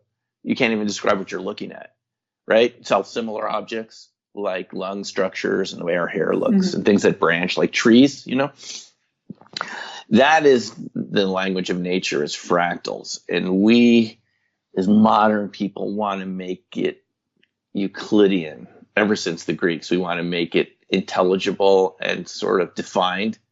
And as you know, the listeners are getting the feeling as you understand, Laura, for someone who's known me, I like to go in the other direction. Mm-hmm. How much undefined can we make it? Why? We want to pick up what's really out there in reality, not what we've been told. Yeah. Not the stories. What are you really looking at when you're around a tree? It doesn't fit those square shapes, those round shapes, those perfect shapes, and that perfect information that we've been taught exists. It's well known from mathematics, Gödel and Turing. Alan Turing, the guy that really deciphered the Nazi codes that really kind of won World War II for us. And Kurt Gödel, the mathematician, also at Princeton, by the way.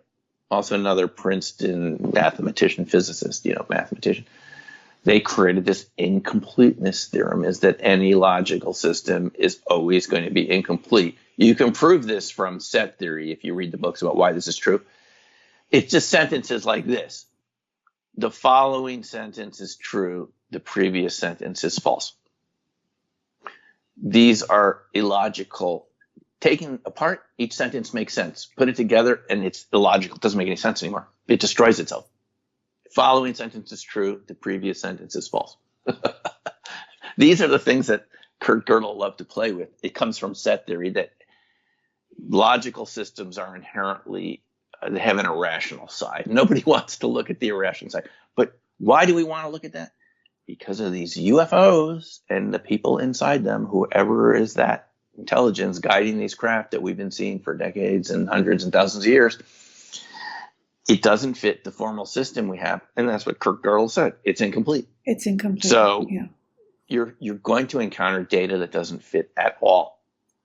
Again, another reason not to pretend you know what's going on. You want all of the data. If you do want all the data, and I think those of us who are interested in this subject, we wouldn't be involved with something like Contact in the Desert or your podcast if we weren't really curious what's really going on, not what we're being told, not what 95% of people believe, what is actually the truth.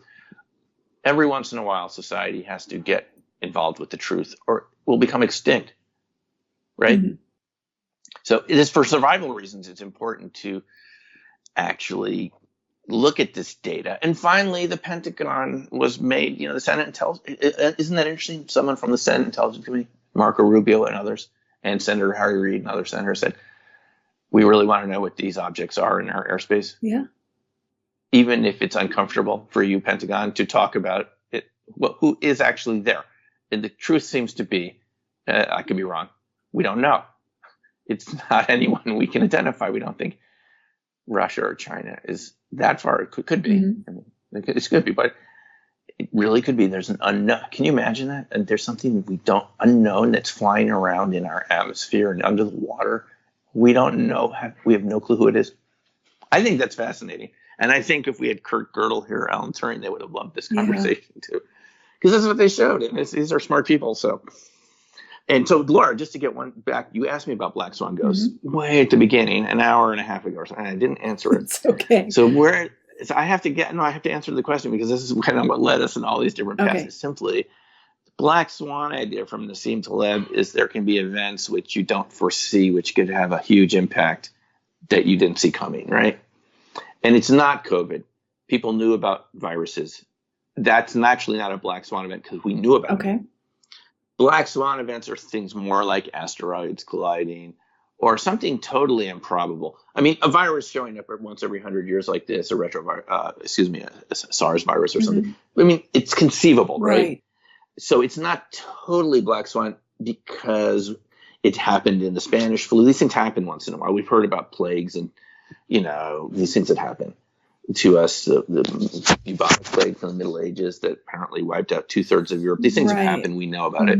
The Black Swan events are the things that we're not even talking about. That's Black Swan events. They're going to have a huge consequence, but you haven't even seen them coming. We call these tail events in statistics.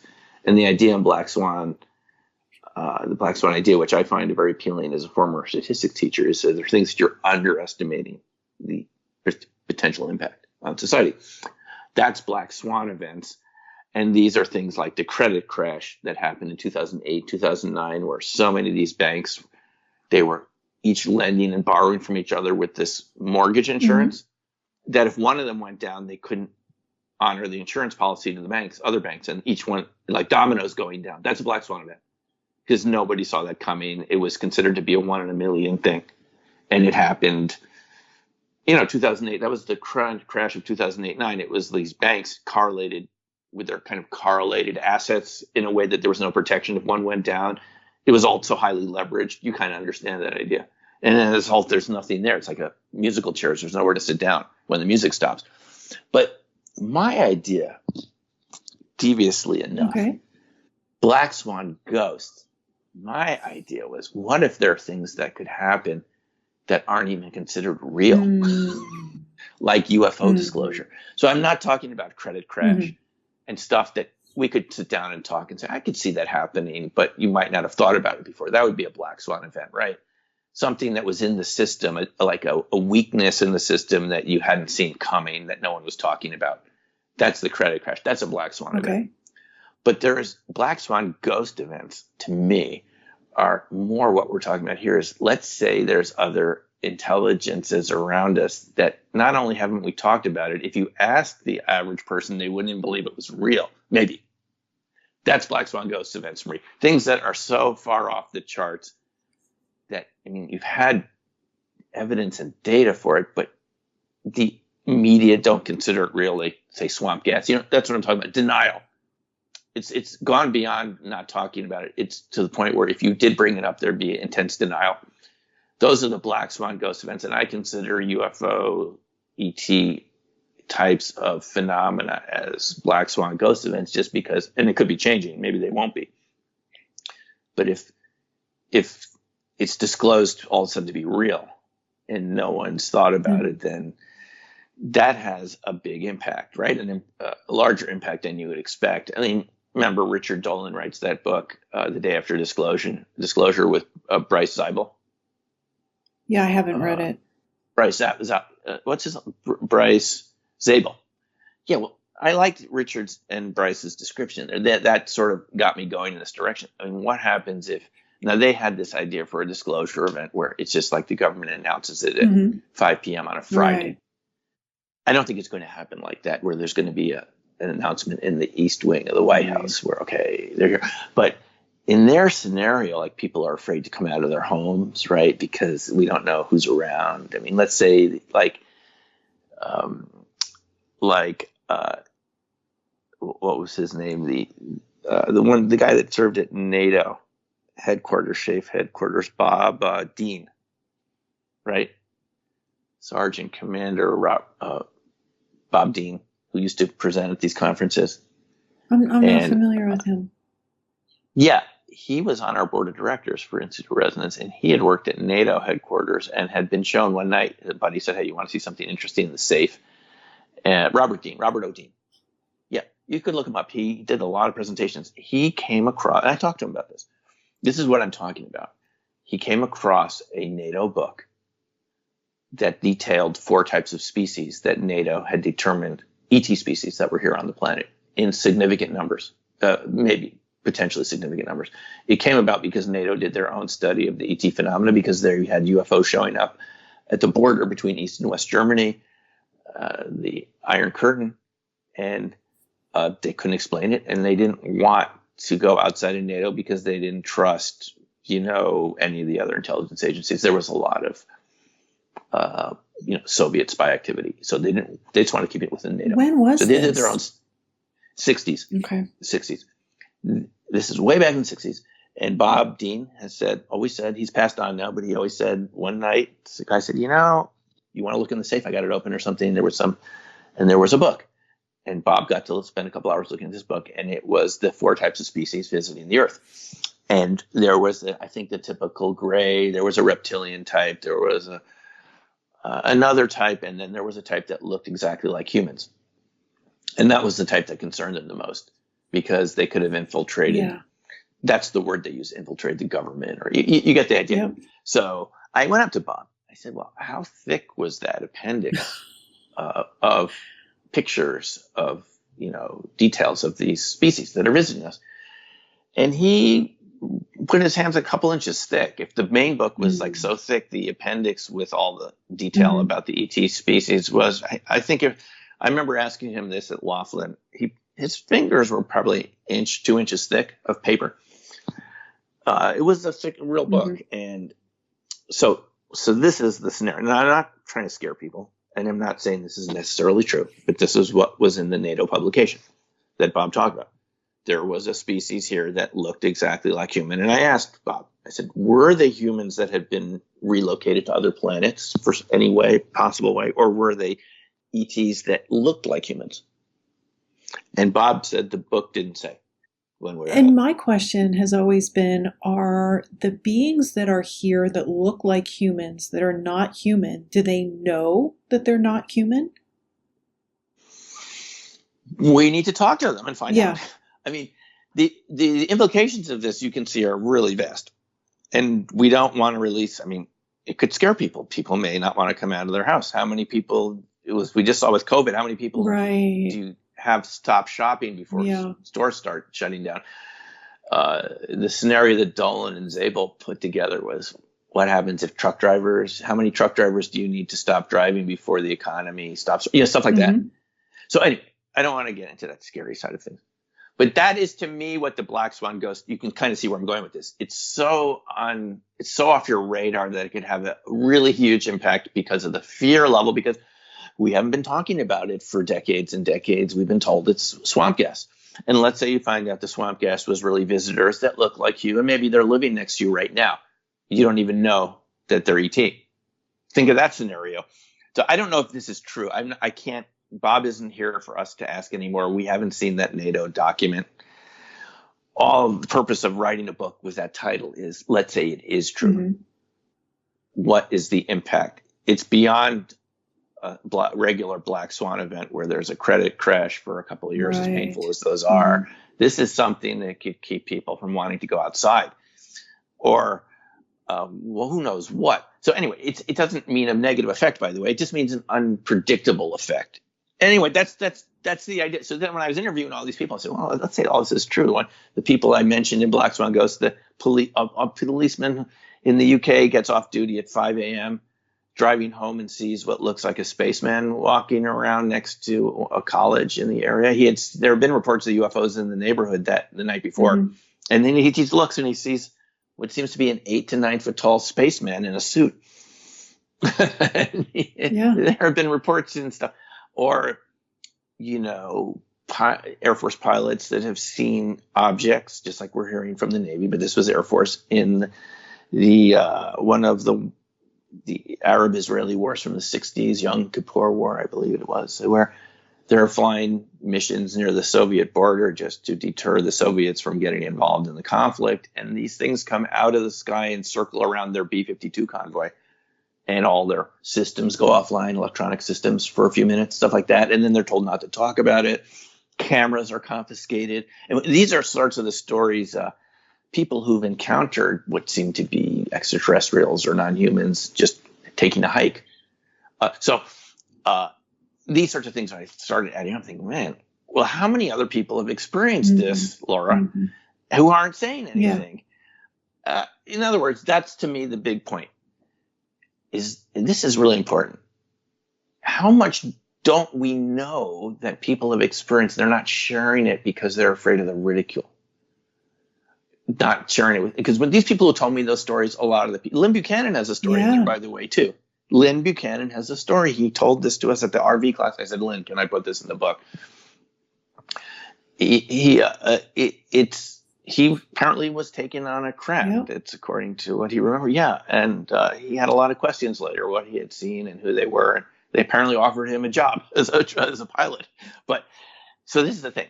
If these stories are true and these people aren't sharing the information, is our sense of reality as that we have right now, 2021 in the summer, is it way off from what reality really is? It has to be. Yeah. Our definition of reality is incomplete. is incomplete. Is incomplete. And another thing that I love that you say is that we're not as conscious as we think we are. You sound like a Jungian, Simeon. We're not as conscious as we think we are. We are. We're not. We're seeing, again, going back to Nortrend, we're seeing this little trickle of information, like I think it's a millionth of a percent. I'm being serious. Yeah. That's what the data seem to show. A millionth. There's 20, this is what the statistic was. I'll just remind everyone.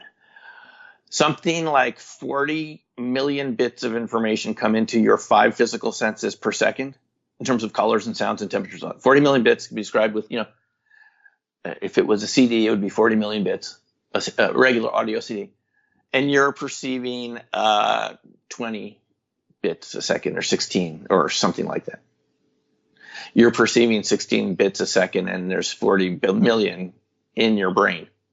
That gets deleted. You're just seeing that's what the argument is. You're seeing a minimal amount of what's going on around you. So how much are you missing because you're tuning it out? You feel you don't need to see it. Yeah. So I wonder, do we not have the capacity, or we don't know we have the capacity? Do you know what I mean? Yeah, we don't realize we have the capacity. Now, people like you who've taken RV classes from me and others, you'll be aware that you have more capacity, right? Mm-hmm. I think did it show you that, Laura, that you have more capacity? What did it show you? Yeah, and I'm sure that I have way more than, obviously, way more than I even know, which just makes me want to. Right.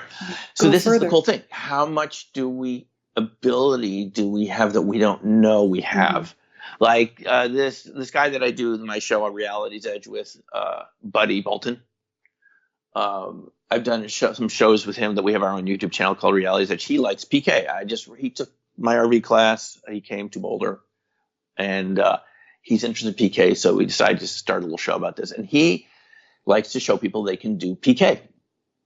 I've never exhibited any PK that I know about, but I bet if I tried and worked at it, I bet I could do it too if I was really motivated, right? So what else don't we know that we can do? And it's not just things that we would classify as paranormal or, psi phenomena. It's what other skills do we have? We all get dumbed down by the type of economy we live in some ways, because we have jobs that require repetition, a lot of repetition. And that doesn't encourage creativity or creative thinking. Even jobs I've had, regular jobs in the past, getting through graduate school and other things like that. There was such an incredible level of repetition.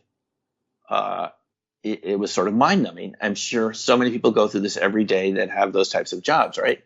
Well, when you're done with those at the end of the day, you don't have a lot of energy left over to do it. But the thing is, and exploring these phenomena, we don't know where it's going to lead. It doesn't always have an economic benefit immediately. So we often don't look at these things. But the thing is, a lot of people have abilities and skills they don't know they have. And you should take some time every day or every week to find out what these are, because you could really be good at something you don't even know you're good at.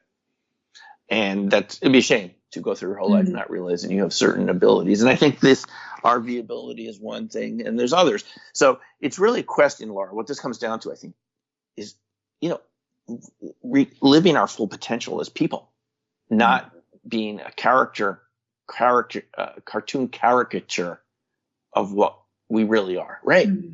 And the system we're in, it has a lot of advantages and it has a lot of disadvantages. It has material advantages, which we're not as physically, we don't have as much physical stress as we used to have. But the downside is it's very repetitive and it can cause a lot of stress, psychic stress. So we don't really have the time left to explore and find out. And again, the net result is it's kind of easy to push aside the UFO ET topic for maybe a century, right? And not just ETs, people like Tesla. People like Tesla who invented some pretty cool stuff. We've kind of forgotten about this guy that invented AC power. Every time you plug into the wall, Tesla, hello. Right. So we don't even think about him. Fluorescent light bulbs, radio, all these things. So so even in our own society, we can push aside things that aren't mainstream. That's the big danger, Laura, I see, of the way we live, is we're pushing aside mainstream. But fortunately, we have new tools from the internet, YouTube and things, podcasts, that we can spread our message like you do and like I do and many others. where you can devote resources and connect and do things that are outside of the mainstream. And this is what's going to save us, is people that go outside of the mainstream and say, hey, UFOs are real. We want answers. We don't want this swamp gas anymore. And we're at this point this week as we're recording this. That's exciting. That, to me, that is exciting. We got to the point where senators said, we don't want the swamp gas. Just leave that at home. Tell us what's really going on. Tell us what's really going on. And my questions are, what about the Brookings report about how this would affect us? Aren't we, because you also know Stephen Bassett. I've had long conversations with him, and he thinks that everybody will be happy if this information is disclosed. And I don't agree with him on that. I do think that there are people that will not be able to absorb this psychologically, the existence of this. But I thought that the Brookings plan worked, and we're so used to seeing other intelligent species in movies and on television that why would this scare us so much? I have to agree with you. I grew up with Star Trek. Mm-hmm. When I started watching Star Trek as a kid, we only had a black and white TV. And we were only allowed an hour a day, and it was Star Trek. Wow. For the most part. I remember sitting there as a 5-year-old watching Star Trek. So we've all been exposed to this. And, you know, those screenwriters from the beginning, Gene Roddenberry, they were onto something, and it sunk into my little 5-year-old brain, as it did to many other 5-year-olds, right? And then we had movies. We had Steven Spielberg. We've had new permutations of Star Trek, which are a lot of fun, by the way, to watch on. They're on, a certain channel now, and those. So it keeps going. We had Star Wars. We had this in the popular culture now, and we have UFO conferences, which I think will play a very important role in the future. Conferences like Contact in the Desert. I'm being totally serious. This is like a huge shock absorber for this information, because people can go somewhere and they will hopefully be doing these conferences in person again, at some point. Zoom is good for many things, and I've used it for RV, and it's how we have to do things right now. But it's also good to meet in person, just to be able to talk to people and hang out. I miss it. Right. Of course, these UFO conferences are critical because I've met people like this, Laura, who've been at these conferences for the first time. I've been going to them just because I got curious since 1997. My first conference, I thought, what, a UFO conference? What goes on there? Does everyone wear Vulcan ears? No, it was serious stuff. I couldn't believe, real witnesses, and it was much better than I expected. And they've always been better than I expected. You just find out some fascinating stuff. And I've met people who said, I was just curious. I just live nearby. I want to see what it's about. And I came to the conference. And so I think as things progress, we're told there could even be public congressional hearings about this report that's coming out soon, stuff like that. I think you're going to get more people are going to be curious, really curious. Now, I did go, as I mentioned many times on YouTube, to the citizen hearing at 2013 National Press Club, run by yours truly, Stephen Bassett. You're Stephen Bassett. I thought it was a great job. Stephen wanted mass media coverage, and we didn't get it. He was disappointed. I thought the presentations were excellent, and it made its point. But C-SPAN did not turn their cameras on. They have cameras in the National Press Club. They can turn them on remotely. It's not a big deal. They turn them on all the time for other events, but they wouldn't cover UFOs. The Washington Post made fun of the event. New York Times. I sat next to a New York Times reporter. I said, what do you think? He goes, it's the best information I've ever come across. And I can't get them to send anyone down from New York City to cover it. This is just in 2013. Tragic. Absolutely tragic. You had some of the best witnesses I've ever seen, some of them from Latin America. Incredible dogfight encounters with these tic-tac-like objects and stuff that no one's ever heard about. It's on YouTube now. Whoever runs Citizen Hearing put them on YouTube. It's free now. Okay. You can listen. This is some great testimony there.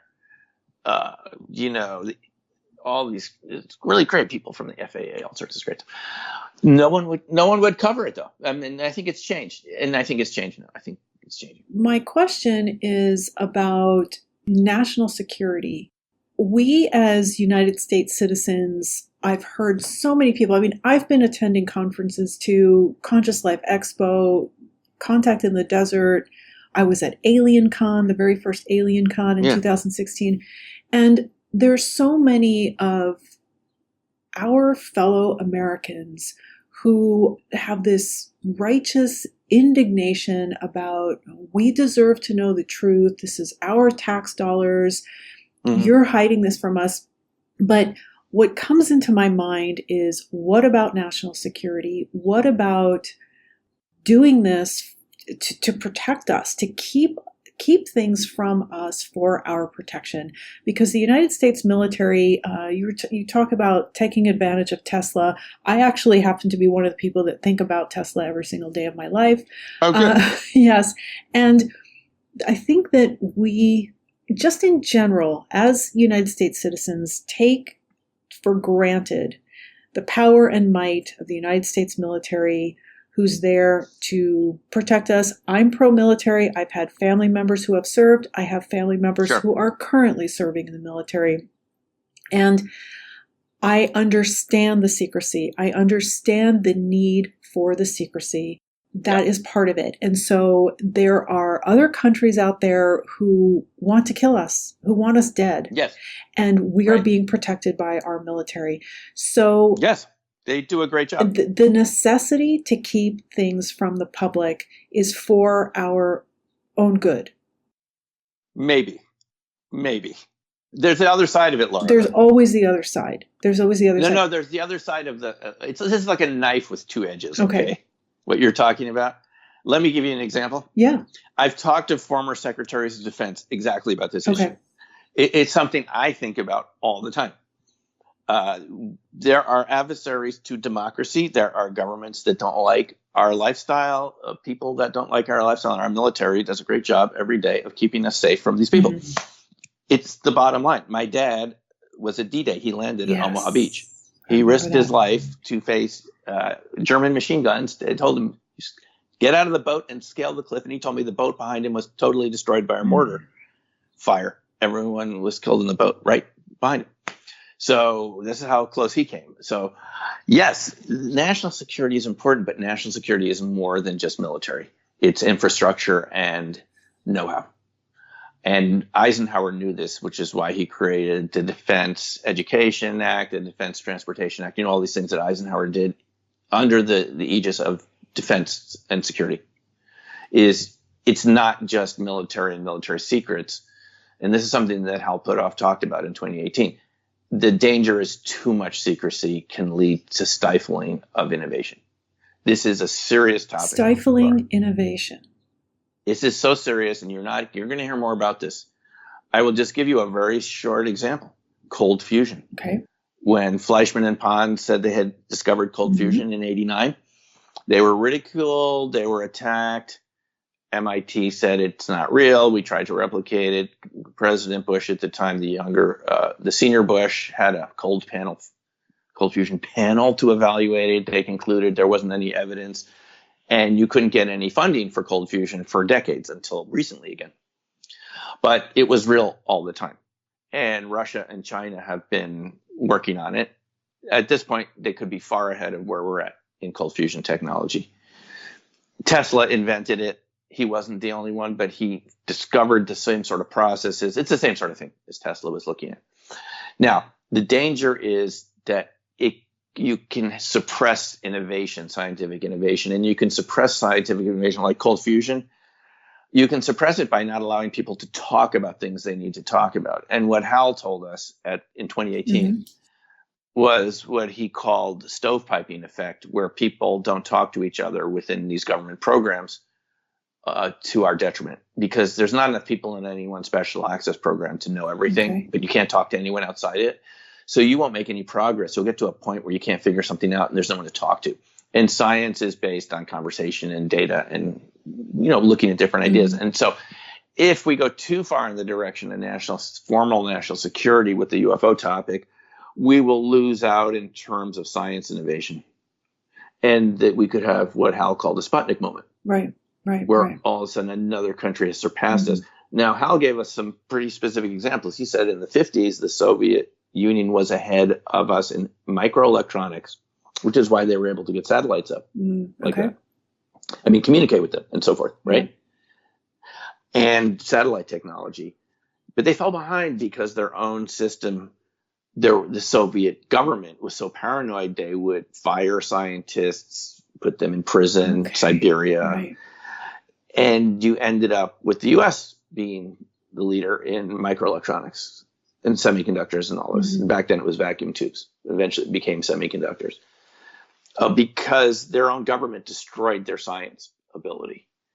So you can go in the direction of too much secrecy. It's a fine balancing act. Yes, you can't give all of your sensor capabilities. This is, by the way, the main issue with UFOs. We're told it isn't the UFOs themselves. They don't want to reveal the sensor capabilities that are picking up the UFOs because it would show a lot of detail, and you don't want your adversaries to know how good your satellites are and your sensor systems and your radars and all these systems, right? So that is one reason that the information has been withheld. But if we go too far in that direction, we won't be inspiring the little kids. Like I was inspired by Star Trek to be interested in these. So if you're not inspiring the little kids out there with, new ideas, you're going to lose out a generation of engineers and scientists. I mean, a lot of people that work at NASA say they were inspired by Star Trek. And it was people at NASA who got Star Trek going again. Do you realize that they were going to cancel it for good? And the reason we had this new season of Star Trek, the one that's still going, that there's another season coming, Star Trek, whatever it was called, the most recent one. You had a lot of people from NASA put together some money. He said, wait a minute, as kids, this is what inspired us. So you have to keep Star Trek going. Yeah, so the danger on the other side is you could have too much classification. Even Bill Clinton, if you saw John Podesta has been interviewed recently this week, he said he was always in favor of declassification where it can be done safely because you don't want to impede science progress. Science has to function on an open source basis. Podesta was in favor of it or Clinton was in favor of it? Both. And that's why they work together. And Podesta was interviewed about this forthcoming UFO report. And he said, I tried to do this when I was working with the Clintons, and he was Obama's advisor for a while. He said, I'm in favor of declassification. There's too much. There's this feeling there's too much classification. Classification just begets more classification. Okay. It's very hard to reverse classification of information. And it can be a detriment to national security if there's too much classification. Okay. And my other question is, why does it fall on the United States? Why does UFO disclosure, the disclosure that we're being visited by, I don't even want to call it extraterrestrial because I don't know, but why does that fall on the United States? Why isn't China disclosing the existence? Why isn't Japan or Germany? Why does it fall into the United States? And the United States is keeping quiet about it. Why is everybody else keeping quiet about it too?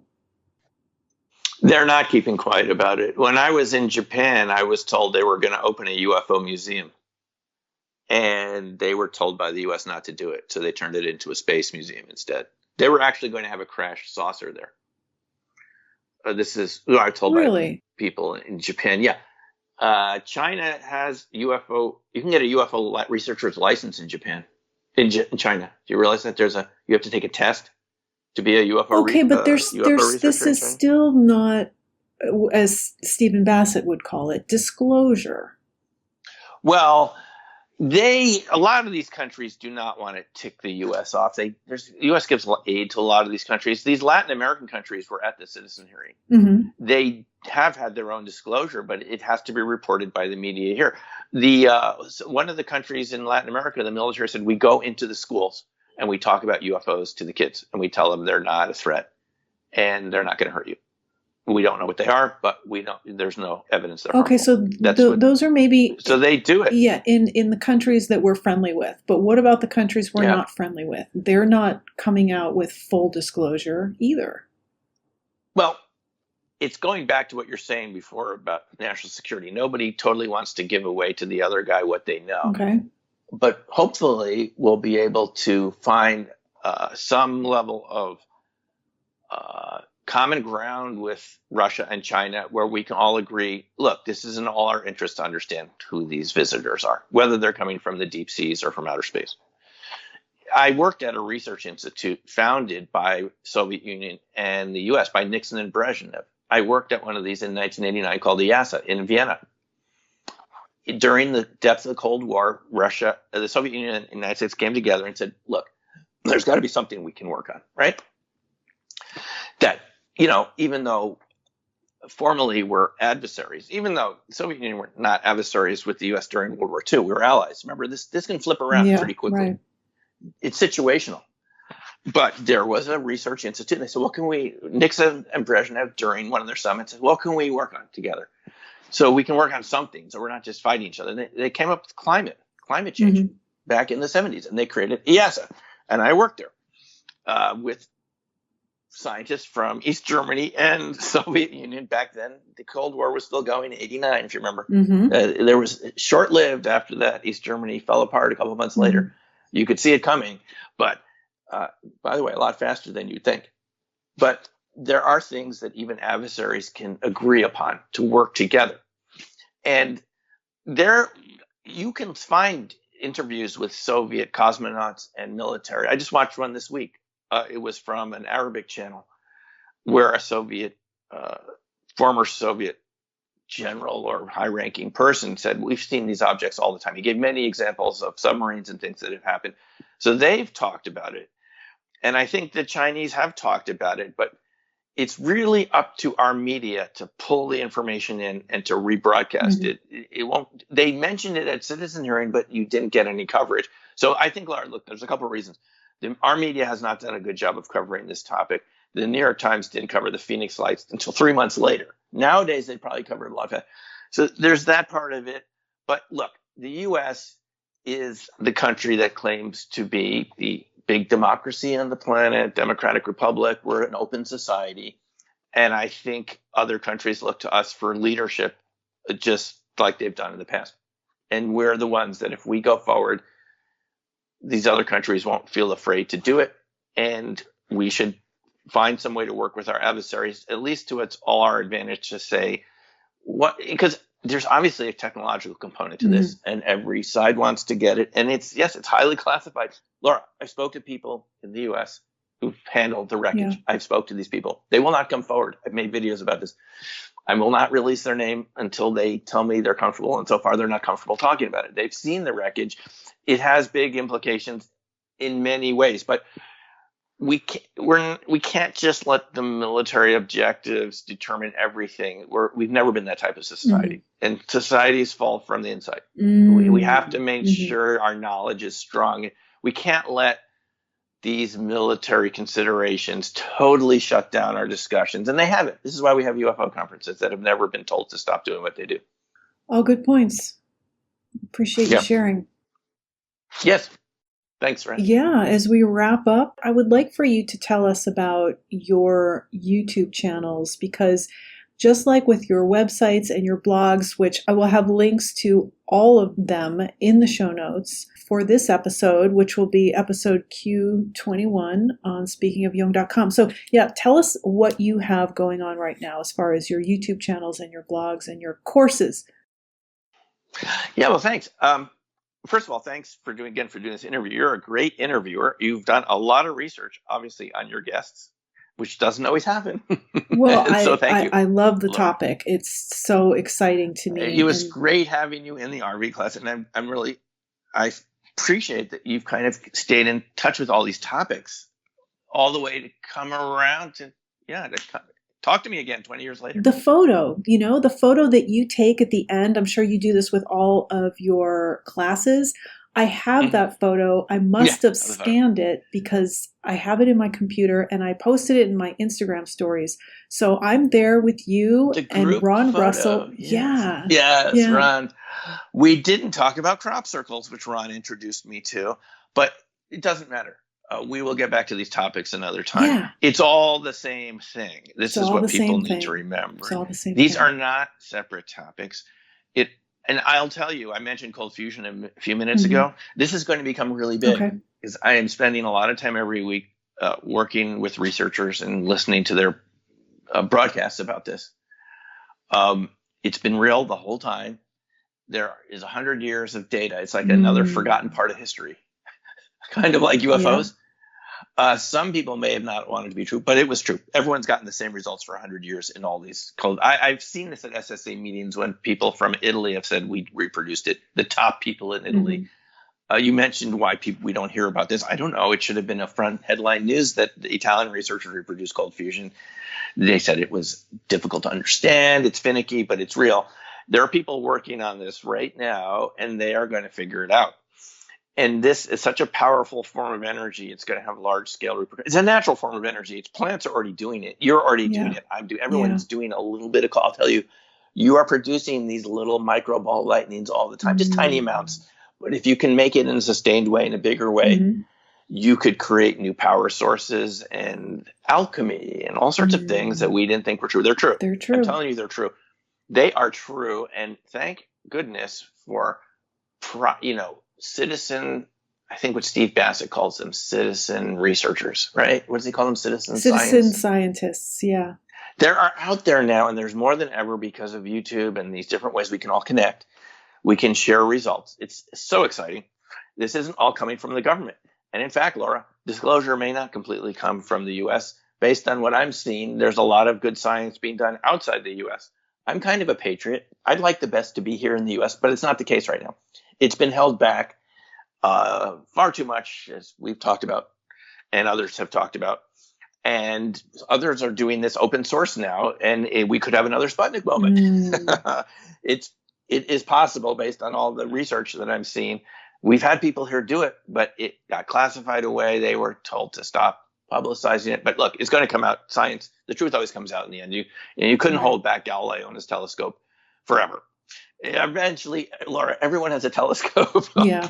And they can look and see, hey, there's shadows on the moon, which must mean it's a heliocentric universe. We're not the center. Anyone can start doing this. So, yeah, thanks for asking. I'm looking at cold fusion right now. I'm looking at all the Bigfoot reports as another black swan ghost topic, not realizing how many people have actually encountered this creature in places I've lived out west. Frequently, I even went to a conference recently in Bailey, Colorado. I made a video about that on YouTube. I encountered people told me where they've seen them repeatedly. So they weren't joking. I had a lot. It was like the black swan ghost thing, the book, but this was with Bigfoot. People don't talk about it. Well, I wonder why they don't talk about it. So this is what I've been doing recently on YouTube. And your YouTube channel is Simeon Hein. Yeah, I used to call it Fractal Friend, but YouTube eventually said, well, why don't you just use your name? They said you could use your name and combine it with this channel. So I just said, okay, it's Simeon Hein, Fractal Friend, either one. You'll find my YouTube channel. I like to put up videos about just what we're talking about, Laura. Yeah. And just ask the questions. I don't have all the answers, but what we know from all of this, and this is what my channel and all my platforms about, there's a lot that's real out there that we haven't talked about for a variety of reasons. But we're coming to a time in society where people want to know the truth. It's really where the media seems to want to know the truth. It's all of a sudden UFOs are in the news again. And so I have the YouTube channel. I have RV classes occasionally. Yeah, so tell us where people can and how people can take your RV classes online. Well, if you go to learnrv.org, I have my online classes where you can take any time, self-paced, just go through the videos on your own. I have live classes a couple times a year. The last one we did was in June. Oh, we had a good time. That was fun. A Zoom class. And how do people join that? You go to learnrv.org and you'll see a sign up for it. I think the last one you'll see was the June class. You know what's kind of cool about Zoom? The one advantage is you can have people from all time zones at the same time in the class, which is kind of cool. You can have people who wouldn't normally fly that far, and people from other countries taking your class at the same time. Right. It's kind of cool. Yeah. It's a lot of fun. So I do them live. There are recorded classes. And I'm even hoping to do some sort of Bigfoot type of expeditions research in Colorado, simply because the witnesses I've talked to report RV type experiences before the Bigfoot encounter, psychokinesis, the kind of same phenomena again. So it seems to be that there's a creature out there that never forgot how to do RV, Laura, or PK. We Oh. did. Somehow there's other beings out there on the planet, not ETs. I'm talking indigenous life forms on the planet. It's a whole nother topic that still know how to do this, and that's why they can become invisible or get inside your head, send you telepathic thoughts. It's real. It's real. If everything I've read from these witnesses from about a year of research is real, then it's real, unless everyone made all this up. So the Bigfoot thing is important too, just because there's another life form, non-ET life form, that has abilities that we could learn from. Healing abilities through sound. I love sound as a guitarist. Well, there's creatures out there that know how to use sound for healing. I've talked to those witnesses too. So anyway, there's a lot of cool things I'm involved with that I enjoy, that I'll be finding ways for other people to participate in. And I'll let people know about the next RV class. It'll be fun. We'll do it. Because Contact in the Desert conference was coming up, I didn't want to do any classes right at the moment just because of time constraints. But we'll do some of those again in the fall. Yeah. I'd love to join in. Sure. Yeah. Great to have you again. And just as a way to refresh your skills. Yes. Because just preparing to speak with you again today has reminded me of so many things I had actually forgotten about, and where my true passion lies, which is right here. Yeah. So I thank you for that. Yeah, that's the main thing, Laura. I want to remind people. These topics are all fun, but ultimately it's about you. Really, not in the egotistic, selfish way. It's about, what do you have to offer the planet and everyone around you that you didn't even know you had, right? That maybe people appreciated about you, or something you didn't know you had. It's about tapping into everything we've got, just being complete. And that's what makes everything feel good, right? Is when we're complete, using all of our skills and abilities and sharing it with other people and taking care of other people and other animals. And not just acquiring stuff, but using what we've already got so much built into us, Laura. You know this. We got to tap into this. It doesn't cost anything. You've already got it. And that's the things we need to be tapping into, is these things we've already got that we haven't been using. That's what excites me, and that's what I'll be doing. And people can always check into my YouTube channel. Oh, by the way, Twitter. I'm always on Twitter. Twitter's a lot of fun. I learn a lot from Twitter. People are always posting. It's a great network of people out there. You can find your own people to follow. But there's tons of information coming out right now about the UFO stuff on Twitter. Real good documents. I'm amazed by Twitter. Honestly, it's really good. I don't use it to share every little thing I'm doing. I use it to share information about this. And that's what makes it fun. So that's another way you can find me, on using my name, Simeon Hein, on Twitter.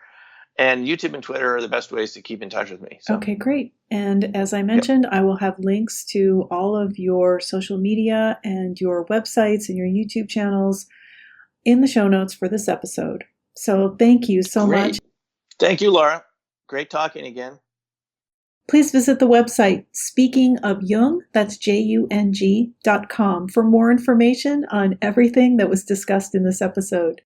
There you will also find all of the previous episodes of this podcast, which are available to stream or to download for free. This episode is also available on Apple and Google Podcasts, Spotify, and Amazon Music. And it will be available later in the week on our YouTube channel, Jungian Laura. You can also listen to this episode on your Amazon Echo device, simply by saying, "Alexa, play Speaking of Jung" on Apple Podcasts. Just be sure to pronounce Jung with a hard J. I'm Laura London, and you've been listening to a very special quarantine edition of Speaking of Jung.